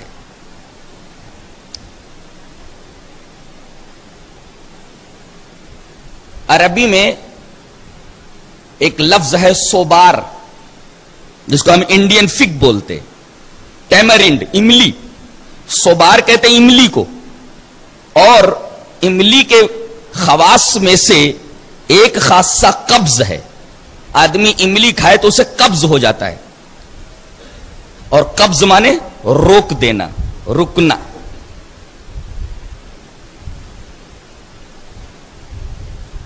اور اس کے لیے ایک محاورہ بھی ہے، لم یبق فی قوس صبر منزع and there is no arrow left for the bow of my patience. یعنی میرے صبر کی کمان میں کوئی تیر نہیں رہ گیا. یعنی جب تک تیر کمان پہ رکا ہے تب تک تو صبر ہے، اور تیر کمان سے نکل گیا تو لا صبر ہے. ہم یہ ثابت کر چکے کہ جس طرح صوم کی حقیقت میں، روزے کی حقیقت میں رکنا داخل ہے، ایسے ہی صبر کی حقیقت میں رکنا داخل ہے. To stop, to bear. نتیجے اور ثمرے کے اعتبار سے بھی دونوں میں بہت گہری مشابہت ہے، مناسبت ہے. جیسے روزے کے بارے میں حدیث پاک کیا ہے؟ حدیث اس طرح: وان ابی ہریرہ رضی اللہ تعالی عنہ قال قال رسول اللہ صلی اللہ علیہ وسلم کل عمل ابن آدم یضاعف الحسنۃ عشر امثالها الى 700 ضعف قال اللہ تعالی الا الصوم فانه لی وانا اجزی به یدع شہوته وطعامه من اجلی وَلِلصَّائِمِ فَرْحَتَانِ فَرْحَةٌ عِنْدَ فِطْرِهِ وَفَرْحَةٌ عِنْدَ لِقَاءِ رَبِّهِ وَلَخَلُوفُ فِيهِ أَطْيَبُ عِنْدَ اللَّهِ مِنْ رِيحِ الْمِسْكِ. رواہ مسلم فی کتاب الصیام. یہ حدیث پاک حضرت امام مسلم رحمہ اللہ مسلم شریف میں کتاب الصیام جہاں روزوں کا بیان ہے، یہ حدیث ابو ہریرہ سے لائیں. حضرت ابو ہریرہ رضی اللہ تعالیٰ عنہ فرماتے ہیں کہ نبی کریم صلی اللہ علیہ وسلم نے ارشاد فرمایا کہ ہر نیکی کا ثواب 10 گنا سے لے کر کے 700 گنا تک ہے. کسی نیکی کا ثواب 10 گنا ہے، کسی نیکی کا ثواب 20 گنا ہے، کسی نیکی کا ثواب 30 گنا ہے. ہر نیکی کا ثواب متعین ہے 10 گنا سے لے کر کے 700 گنا تک. لیکن ایک نیکی ایسی ہے کہ اس کا اجر، اس کا بدلہ، اس کا ثواب، اس کا نتیجہ، اس کا ثمرہ، اس کا ریزلٹ متعین نہیں ہے. قال اللہ تعالی الا الصوم، اللہ فرماتا ہے سوائے روزے کے، صوم کے. فإنہ لی، یہ عبادت میرے لیے ہے. وأنا أجزی بہ، میں اس کا بدلہ دوں گا. یعنی اس پر نہ تو 10 نیکی کا اجر ہم نے رکھا ہے 10 گنے کا، نہ 20 گنے کا، نہ 30 گنے کا، نہ 700 گنے کا، بلکہ ہم اپنی شان کے مطابق روزے داروں کو روزوں کا بدلہ دیں گے. یعنی یہ وہ عبادت ہے جس پر کوئی نیکی متعین نہیں کی گئی ہے. اللہ اپنی شان کے مطابق روزے داروں کو ان کے روزوں کا اجر دے گا. اور اس کو وجہ بھی فرمائی، ذرا میرے بندے کو دیکھو، یدعو شہوتہ وطعامہ من اجلی، اپنی شہوت کو اور کھانے کو میری وجہ سے روک دیتا ہے. میری وجہ سے کھانا نہیں کھاتا، میری وجہ سے شہوت رانی نہیں کرتا. اور یہ بھی سن لے روزہ دار کہ ان کے لیے 2 خوشیاں ہیں. ایک تو خوشی انہیں جب ہوتی ہے جب وہ افطار کر رہے ہوتے عند فطرہ، اور دوسری خوشی آخرت میں. ایک خوشی دنیا میں افطار کے وقت انہیں ملتی ہے، اور دوسری خوشی اس وقت انہیں حاصل ہوگی جب وہ اپنے رب سے ملاقات کریں گے.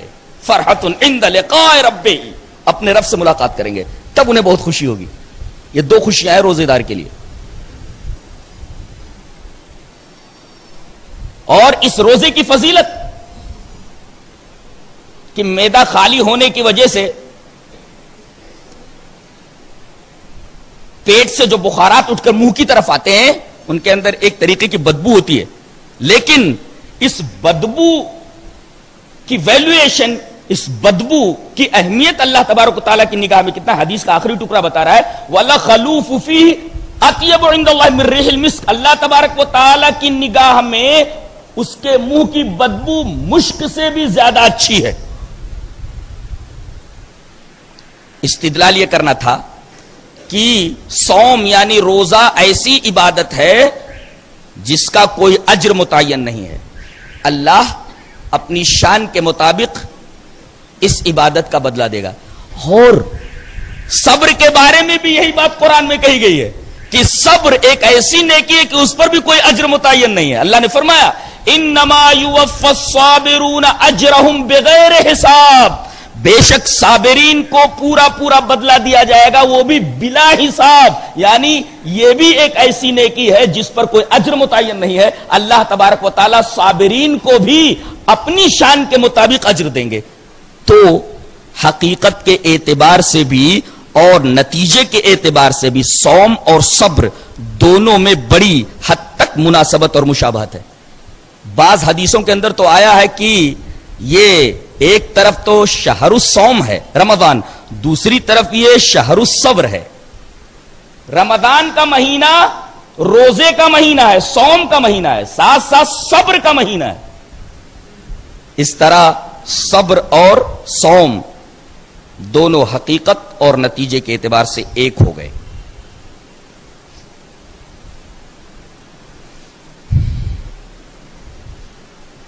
صبر کے مقام کے بارے میں اللہ تبارک و تعالیٰ نے ارشاد فرمایا، یہ اتنی بڑی نیکی ہے کہ بلا شبہ صبر کو تمام نیکیوں کی ماں کہا جا سکتا ہے۔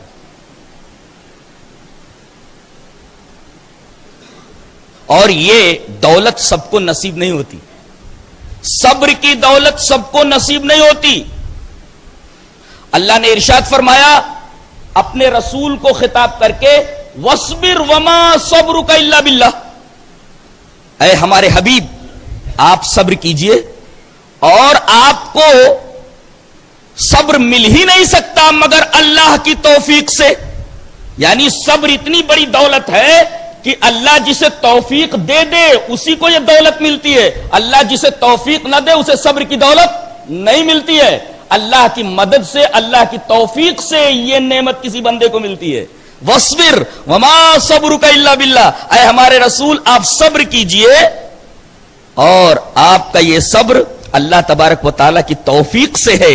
یعنی اتنی بڑی نعمت ہے کہ اللہ کی توفیق نہ ہو تو کسی بندے کو صبر حاصل نہیں ہو سکتا، صبر کی دولت نہیں مل سکتی۔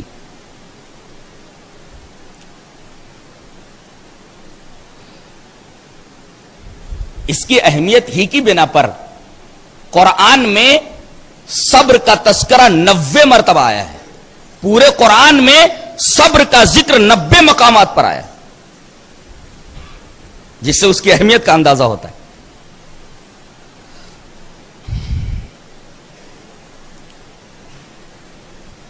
اور حقیقت تو یہ ہے کہ دنیا میں جس شخص کو صبر کی دولت میسر نہیں ہے وہ کوئی بڑا کام کر ہی نہیں سکتا۔ جو جتنے بڑے صابر ہوتے ہیں وہ اتنا بڑا کام اس دنیا میں کر کے چلے جاتے ہیں۔ جو آدمی بے صبرہ ہوتا ہے دنیا میں کوئی بڑا کام نہیں کر سکتا۔ بالفاظ دیگر یوں کہا جا سکتا ہے کہ صبر ایک برج ہے، ایک پل ہے، اور کامیابی اور سکسیس اس پل کے اس پار ہے۔ اگر آدمی کو سکسیس چاہیے، کامیابی چاہیے، تو صبر کے اس برج کو کراس کرے، ادھر جائے، اور ناکامی اگر دیکھنا ہے تو پل کے اسی طرف رہے۔ تو صبر ایک پل ہے، اور کامیابی اس پل کے اس پار ہے۔ جس آدمی کو کامیابی چاہیے وہ صبر کے اس پل کو عبور کرے، کراس کرے، اور جسے کامیابی نہیں چاہیے وہ پل کے اسی طرف رہے۔ ناکامی صبر کے پل کے اس طرف ہے اور کامیابی صبر کے پل کے اس طرف۔ صحابہ کرام کی ترقی کا، اور وہ بھی حیرت انگیز ترقی کا، راز اسی صبر میں پنہا تھا۔ صحابہ کرام نے دنیا میں اتنی بڑی کامیابی جو حاصل کی، آپ دیکھیں گے تو اس کے پس منظر میں، اس کے بیک گراؤنڈ میں صرف ایک ہی چیز نظر آئے گی، وہ ہے صحابہ کرام اور جناب محمد رسول اللہ صلی اللہ علیہ وسلم کا صبر جمیل۔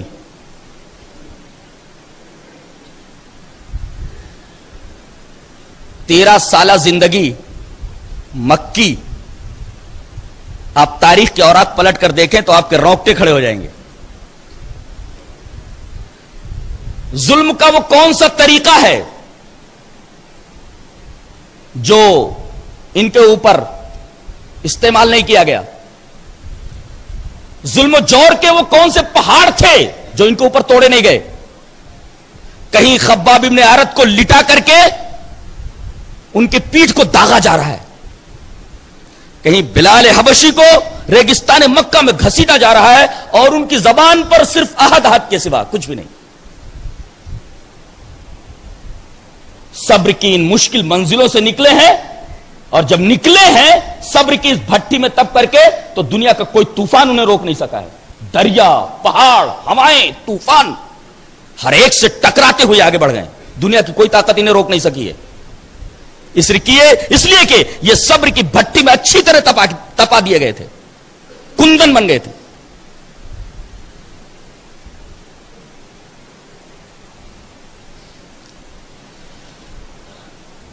حضرت سعد ابن ابی وقاص رضی اللہ تعالیٰ عنہ جو ایران کے فاتح ہیں،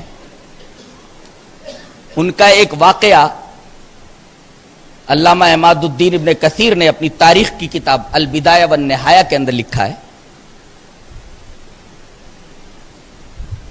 کہ سعد ابن ابی وقاص نے ایران کے بادشاہ یزدگرد کے دربار میں مسلمان قاصدوں کو، مسلمان ایلچیوں کو، مسلمان ایمبیسڈرز کو، مسلمان ایلچیوں کو بھیجا۔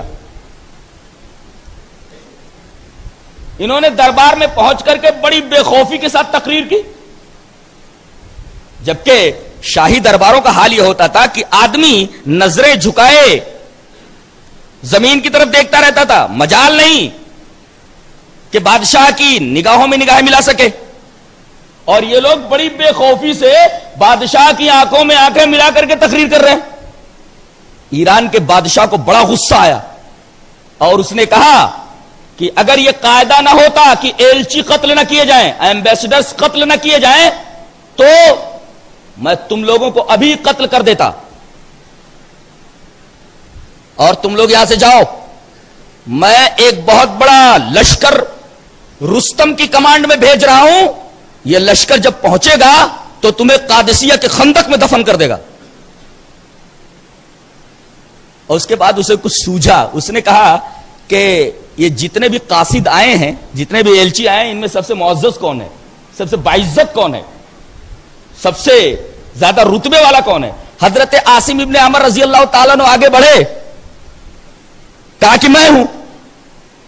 ملازموں کو حکم دیا کہ مٹی کا ایک ٹوکرا اس کے سر پہ رکھ دو اور دربار سے بھگا دو۔ ملازمین مٹی کا ایک ٹوکرا لے کر کے آئے، ٹوکرے میں مٹی بھری ہوئی تھی، اور مٹی کا وہ ٹوکرا عاصم ابن عمر کے سر پر رکھ دیا گیا اور انہیں دربار سے نکال دیا گیا۔ جب یہ مٹی کا ٹوکرا لے کر کے حضرت سعد ابن ابی وقاص رضی اللہ تعالیٰ عنہ کے پاس پہنچے، کہا کہ ہم کو مٹی کا یہ ٹوکرا دے کر کے دربار سے نکال دیا گیا تھا۔ حضرت سعد ابن ابی وقاص رضی اللہ تعالیٰ عنہ بہت خوش ہوئے اور کہا ابشروا فقط واللہ آتانا اللہ اقالید ملکہم، خوش ہو جاؤ کہ اللہ تعالی نے ایران کے بادشاہ کے ملک کی کنجیاں تمہیں دے دی ہیں۔ دیکھو صبر، دیکھیے اب ریئیکشن نہیں ہوا کہ ہمارے سر پر مٹی کا ٹوکرا رکھ کر کے ہمیں دربار سے نکالا جا رہا ہے، بلکہ اس ذلت کے اندر بھی انہوں نے ایک خوشگوار بات ڈھونڈ لی، ذلت کے اندر بھی عزت کا پہلو نکال لیا۔ یہ ہے صبر، یعنی ذلت کے اندر سے عزت کا پہلو نکال لینا، اسی کو صبر کہتے۔ بظاہر بادشاہ نے ان کو ذلیل کر کے نکالا تھا، لیکن حقیقت میں اپنے ملک کی مٹی دے دی تھی۔ اس سے حضرت سعد ابن ابی وقاص نے یہ فعل لیا کہ ان لوگوں نے اپنا ملک ہمارے حوالے کر دیا ہے، اس کو صبر کہتے ہیں۔ یعنی ری ایکشن کی سائیکولوجی نہ ہو، ری ایکشن کی نفسیات آدمی کے اندر نہ ہو، تو سمجھو اس شخص کے اندر صبر موجود ہے۔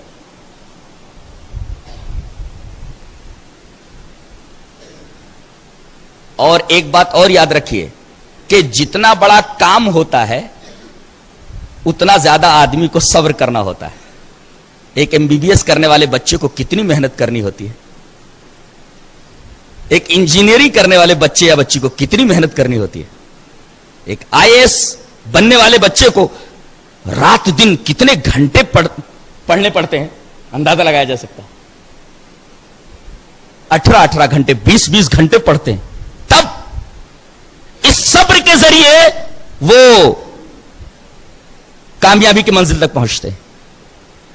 کوئی آدمی اگر بے صبرہ رہا, اس نے دنیا میں صبر نہیں کیا, تو ایسے بے صبروں کو تاریخ ہسٹری کوڑے دان میں پھینک کر کے آگے بڑھ جائے کرتی ہے. تو تاریخ کے کوڑے دان میں پڑے رہتے ہو. کامیاب وہی ہوتے ہیں اس دنیا کے اندر جن کے اندر صبر ہوتا ہے. اور میں نے یہ بھی کہا کہ جتنا بڑا کام ہوتا ہے اتنا بڑا صبر آپ کو کرنا پڑتا ہے. دیکھیے موسیٰ سے مقابلہ ہوا جادوگروں کا, حقیقت کو انہوں نے سمجھ لیا اور ایمان لے آئے.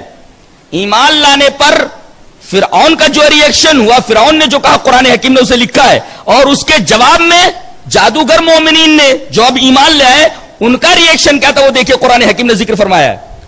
قال فرعون آمنتم له قبل ان آذن لكم ان هذا لمكر مكرتموه في المدينة لتخرجوا منها اهلها فسوف تعلمون لأقطعن ايديكم وارجلكم من خلاف ولأصلبنكم اجمعين قالوا انا الى ربنا منقلبون وما تنقم منا الا ان آمنا بآيات ربنا لما جاءتنا ربنا افرغ علينا صبرا وتوفنا مسلمين. یہ دیکھیے فرعون نے کہا تم لوگ بغیر میری اجازت کے ایمان لے آئے ہو, اس کا مطلب ہے تم لوگوں نے موسیٰ سے ساز باز کر رکھی تھی, ان قریب تم لوگ اس کا انجام جان لو گے. میں ایک ہاتھ کاٹ لوں گا اور مخالف سے پیر کاٹ لوں گا اور تم لوگوں کو سولی دے دوں گا. دیکھیے کتنا بڑا اور کتنا دشوار مرحلہ ان کے سامنے ہے. یہ کیا کہتے ہیں, جو تجھے کرنا ہو کر لے, ہم لوگ توحید سے اب پھر نہیں سکتے. ایمان کی جو دولت ہمارے سینوں میں آ گئی ہے, ہم اس ایمان کی دولت کو دوبارہ اپنے سینوں سے نکالنے والے نہیں, اور اپنا انجام دیکھتے ہیں کہ اب ہمیں سولی دی جانے والی ہے. دعا کرتے ہیں ربنا افرغ علینا صبرا وتوفنا مسلمین, اے ہمارے رب ہمارے اوپر صبر کو اونڈیل دے.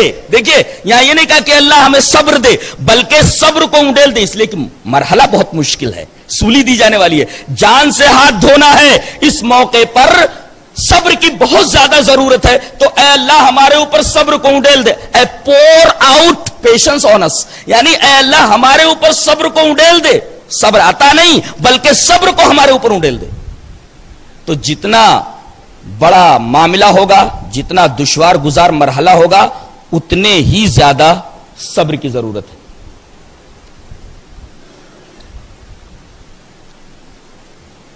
اللہ تعالی نے صابروں کی تعریف فرمائی ہے سورہ بقرہ کے اندر, شاید فرمایا وَبَشِّرِ الصَّابِرِينَ الَّذِينَ إِذَا أَصَابَتْهُمْ مُصِيبَةٌ قَالُوا إِنَّا لِلَّهِ وَإِنَّا إِلَيْهِ رَاجِعُونَ أُولَئِكَ عَلَيْهِمْ صَلَوَاتٌ مِّن رَّبِّهِمْ وَرَحْمَةٌ وَأُولَئِكَ هُمُ الْمُهْتَدُونَ. دیکھیے آپ صبر کرنے والوں کو خوشخبری دے دیجئے کہ جب ان کے اوپر کوئی مصیبت آتی ہے تو یہ کہتے ہیں اِنَّا لِلَّهِ وَإِنَّا إِلَيْهِ رَاجِعُونَ. ان کے اس صبر کے بدلے میں ہم کیا دیں گے؟ 3 چیزیں. اولئک علیہم صلوات من ربہم, ان کے رب کی طرف سے ان کے لیے رحمتیں, اللہ کی رحمتیں صابرین کے اوپر, ورحمہ, اور جس چیز کھو گئی ہے اس کا نعم البدل, کوئی چیز چلی گئی اس سے اچھی چیز ادا کرے گا اللہ تبارک تعالیٰ صبر کے بدلے. ایک تو اللہ کی رحمتیں صلوات, دوسرے رحمہ یعنی اس کا نعم البدل, وَأُولَئِكَ هُمُ الْمُهْتَدُونَ, اور ہدایت کی دولت سے ہم سرفراز کریں گے. دیکھو صبر کے بدلے میں 3 نعمتیں آتا ہوں. صبر ایوب مشہور ہے, اللہ تبارک و تعالی نے خود اپنے اس نبی کے صبر کی تعریف فرمائی ہے.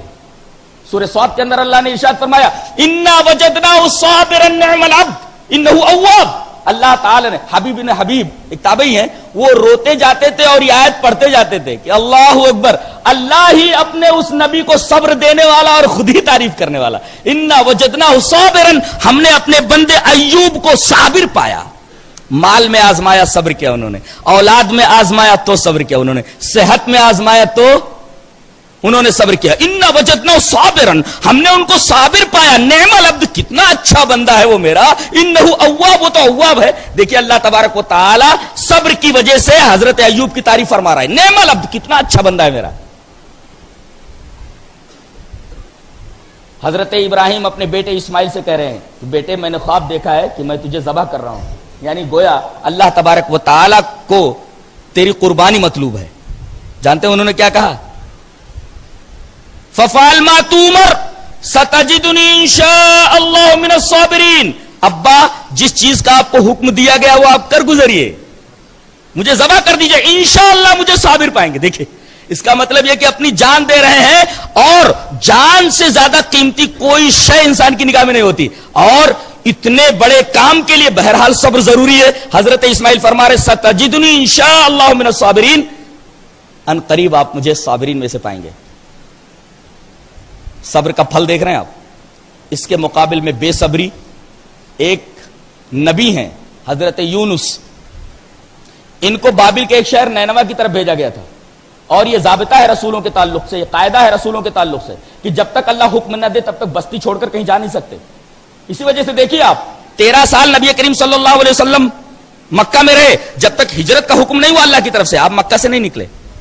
ہر قسم کی پریشانی آپ جھیل گئے، جب تک حکم نہیں ہوا آپ نے مکہ نہیں چھوڑا. یہ رسولوں کے بارے میں قاعدہ ہوتا ہے کہ جہاں انہیں بھیجا جاتا ہے دعوت و تبلیغ کے لیے، جب تک اللہ کا حکم نہ ہو تب تک وہاں سے ٹلنے کی اجازت نہیں ہوتی. حضرت یونس علیہ السلام قوم سے زچ آ کر کے، قوم سے تنگ آ کر کے غصے میں نکل پڑتے ہیں. اللہ تبارک تعالیٰ نے فرمایا میرا یہ نبی میرے قانون کو توڑ کر نکلا ہے، میری اجازت کے بغیر نکلا ہے، غصے سے نکلا ہے. وَظَنُّونِي إِذْ ذَهَبَ مُغَاضِبًا، غصے سے یہ مچھلی والا نکلا ہے وہاں سے.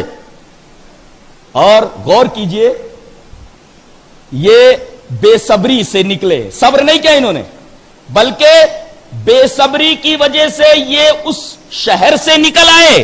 کہاں پہنچ گئے؟ مچھلی کے پیٹ میں. نتیجہ کیا نکلا؟ نتیجہ یہ نکلا کہ جو لوگ بے صبرے ہوتے ہیں، جو لوگ صبر نہیں کرتے، انہیں حالات اور مسائل نکل جایا کرتے ہیں. آج مسلمان بے صبرے ہو گئے ہیں، اس وجہ سے انہیں طرح طرح کی مشکلات درپیش ہیں، طرح طرح کے مسائل میں گرفتار ہیں. حضرت یونس کے اس واقعے سے سبق لیجئے کہ جو بے صبرہ ہوتا ہے اسے مچھلی نکل جاتی ہے، ایسے ہی جو مسلمان بے صبرے ہوتے ہیں انہیں حالات اور مسائل کی مچھلیاں نکل جاتی ہیں، مشکلات کی مچھلیاں انہیں نکل جاتی ہیں. حضرت یونس علیہ السلام کے واقعے سے ہمیں یہ نصیحت ملتی ہے.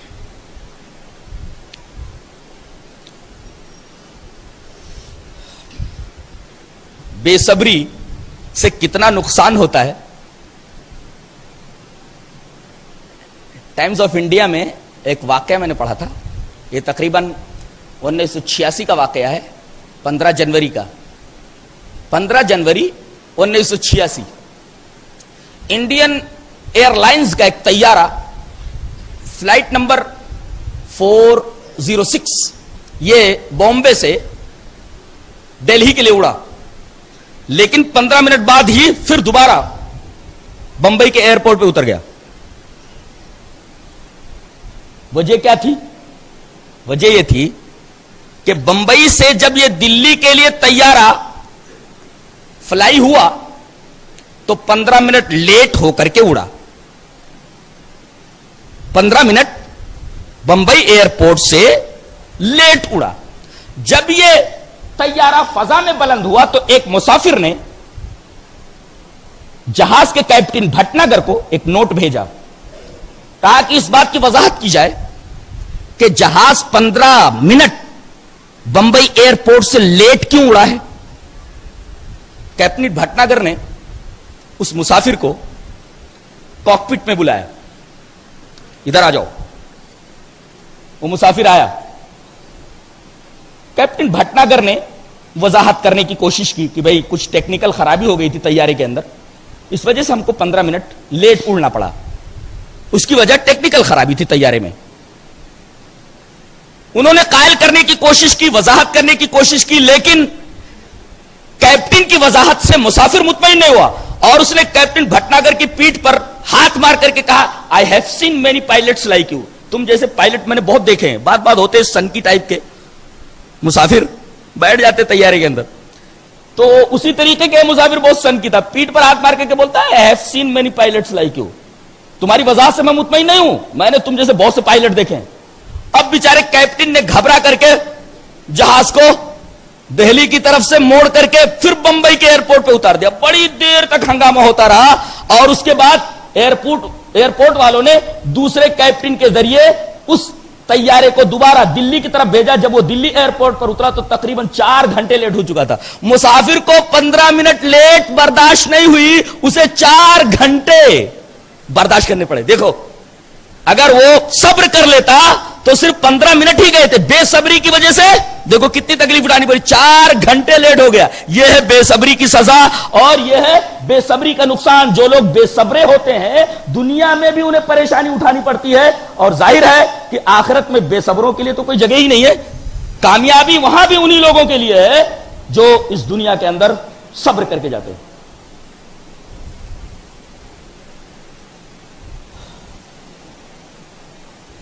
آج کوئی معاملہ پیش آ جائے, ہم لوگ فوراً ریئیکشن لے لیتے, فوراً برہم ہو جاتے.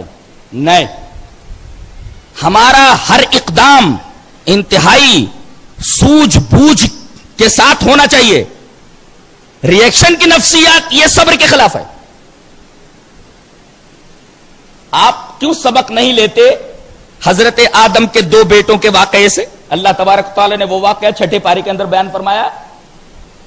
ارشاد پاک ہے وَاتْلُ عَلَيْهِمْ نَبَأَ ابْنَيْ آدَمَ بِالْحَقِّ إِذْ قَرَّبَا قُرْبَانًا فَتُقُبِّلَ مِنْ أَحَدِهِمَا وَلَمْ يُتَقَبَّلْ مِنَ الْآخَرِ قَالَ لَأَقْتُلَنَّكَ إِنَّمَا يَتَقَبَّلُ اللَّهُ مِنَ الْمُتَّقِينَ لَئِن بَسَطتَ إِلَيَّ يَدَكَ لِتَقْتُلَنِي مَا أَنَا بِبَاسِطٍ يَدِي إِلَيْكَ لِأَقْتُلَكَ إِنِّي أَخَافُ اللَّهَ رَبَّ الْعَالَمِينَ. اے ہمارے رسول, آپ آدم کے 2 بیٹوں کا واقعہ ان لوگوں سے بیان کر دیجئے. سچ سچ بالکل. کیا واقعہ ہے کہ آدم کے 2 بیٹوں نے, قابیل اور حابیل نے اللہ کے حضور قربانی پیش کی. ان میں سے ایک کی قربانی قبول ہو گئی, حابیل کی. دوسرے کی قربانی قبول نہیں ہوئی. تو جس کی قربانی قبول نہیں ہوئی تھی, قابیل کی, اس نے کہا میں تجھے مار ڈالوں گا, میں تجھے قتل کر دوں گا, لاقتلنک, تجھے چھوڑوں گا نہیں. کہا میری غلطی کیا ہے, میں نے تیرا کیا بگاڑا ہے؟ اس سے کوئی غلطی ہوئی کیا؟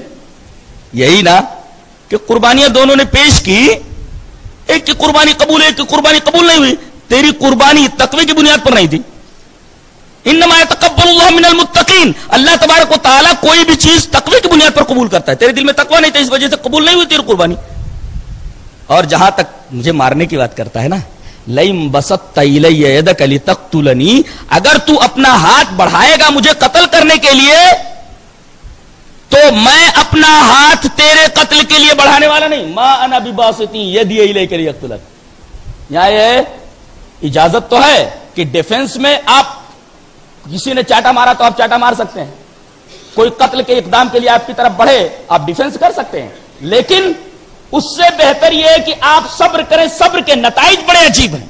اللہ تبارک و تعالیٰ نے صابرین کی تعریف فرمائی. دیکھیے پورے قرآن میں 90 مقامات پر صبر کا لفظ آیا ہے. یہ کوئی معمولی بات نہیں ہے بلکہ غیر معمولی اہمیت کی حامل یہ نیکی ہے. اور میں نے جیسا کہ کہا کہ صبر کو اگر تمام نیکیوں کی ماں کہا جائے تو بیجا نہ ہوگا. صبر تمام نیکیوں کی ماں ہے. بتائیے اس طریقے کی تعلیم ہماری یہ کتاب دیتی ہے قرآن حکیم, اس کے باوجود مسلمان دنیا میں ذلیل و خوار رہیں, پست رہیں, بے صبرے رہیں. تو بتائیے ان کی عقلوں پر ماتم کر لینا چاہیے, ان کی قسمت کے اوپر افسوس کر لینا چاہیے, ان کے حالات کے اوپر افسوس کر لینا چاہیے. اس کے علاوہ اور کیا کہا جا سکتا ہے اور ان کے تعلق سے اور کیا کیا جا سکتا ہے؟ خلاصہ یہ نکلا پوری تقریر کا کہ یہ جو روزے ہم لوگ رکھ رہے ہیں اس کا مقصد ایک طرف تو تقویٰ ہے, لیکن ساتھ ساتھ ہمیں صبر کرنے کی بھی تعلیم دی جا رہی ہے. آپ بھوک کے اوپر صبر کر لے رہے ہیں, پیاس کے اوپر صبر کر لے رہے, شہوت کے اوپر صبر کر لے رہے. بھائی اس سے آپ کو کیا فائدہ پہنچانا مقصود ہے؟ بے فائدہ تو نہیں ہے یہ عبادت. تقوی کے علاوہ اور بھی بہت ساری چیزیں ہیں. اور میں تو یہ کہوں کہ آدمی کے پاس اگر صبر نہیں ہے تو کوئی عبادت کر ہی نہیں سکتا, یہاں تک کہ نماز بھی نہیں پڑھ سکتا. کیوں؟ اس لیے کہ اللہ تبارک و تعالیٰ نے نماز جیسی عبادت کو صبر کے ساتھ جوڑ دیا ہے کہ اگر صبر نہیں ہے تو نماز بھی نہیں پڑھ سکتا. بتائیے اب اللہ نے ارشاد فرمایا یا ایھا الذین آمنوا استعینوا بالصبر والصلاۃ ان اللہ مع الصابرین. 2 باتیں کہی گئی. اے ایمان والو تم مدد حاصل کرو اللہ کی صبر کے ذریعے اور نماز کے ذریعے. دیکھو یہاں نماز سے پہلے صبر ہے, نماز سے پہلے صبر ہے. اشارہ اس بات کی طرف ہے جس کے پاس صبر نہیں وہ نماز بھی نہیں پڑھ سکتا. نیند کی قربانی دے کر کے مسجد میں آنا, اذان ہو رہی ہے مسجد کے اندر آنا. اگر آدمی کے اندر صبر نہیں ہے تو وہ نماز پڑھ سکتا ہے. 10 دن اعتکاف کا مطلب بھی ہوتا ہے رک جانا, یعنی بندہ یہ طے کر لیتا ہے کہ اے میرے معبود, ابھی تک تو میں بھوک سے رکا تھا, پیاس سے رکا تھا, شہوت سے رکا تھا, اب کیا کرتا ہوں میں تیرے در پہ آ کے پڑ جاتا ہوں, بس تیرے آستہ پہ آ کے پڑ جاتا ہوں. اب تو چاہے مجھے ہکال دے اور چاہے تو مجھے اپنی آغوش رحمت میں لے لے. بہت بڑی بات ہے. اعتکاف مطلب بھی رکنا ہوتا ہے, روک لیتا ہے بندہ اپنے آپ کو اللہ کے لیے, خالص کر لیتا ہے بندہ اپنے آپ کو اللہ کے لیے. در حقیقت یہ ٹریننگ ہے صبر کی, کہ اگر صبر نہ ہو تو آدمی سب سے بڑی عبادت نماز بھی نہیں ادا کر سکتا. اور اللہ نے مزدہ سنا دیا ایسے لوگوں کے لیے. کوئی آدمی پکڑ لیا گیا, کسی جرم کے اندر ماخوذ کر لیا گیا, پولیس اسے پکڑ کر کے لے جا رہی ہے. کوئی بڑا عہدے دار, کوئی بڑا نیتا اس کو دیکھے اور کہے پولیس لے جا رہی ہے, تجھ کو گھبرا نہیں, میں تیرے ساتھ ہوں. گھبرا نہیں, میں تیرے ساتھ ہوں. اس کا کیا مطلب؟ اب بندے کو کتنی تسلی ہو گئی, اس آدمی کو کتنی تسلی ہو گئی. ایسے اللہ نے فرمایا ان اللہ مع الصابرین, بے شک اللہ صبر کرنے والوں کے ساتھ ہے. بتائیے اگر آپ صبر کریں, اللہ آپ کے ساتھ ہو جائے, دنیا آپ کا کیا بگاڑ سکتی ہے؟ جس کے ساتھ اللہ ہو جائے دنیا اس کا کیا بگاڑ سکتی ہے؟ اللہ کہہ رہا میں تمہارے ساتھ, صبر تو کرو تم. یہ تھی صبر کی فضیلت. اللہ تبارک تعالی ہمیں نیک عمل اور اچھی سمجھ کی توفیق عطا فرمائے. وآخر دعوانا الحمدللہ رب العالمین.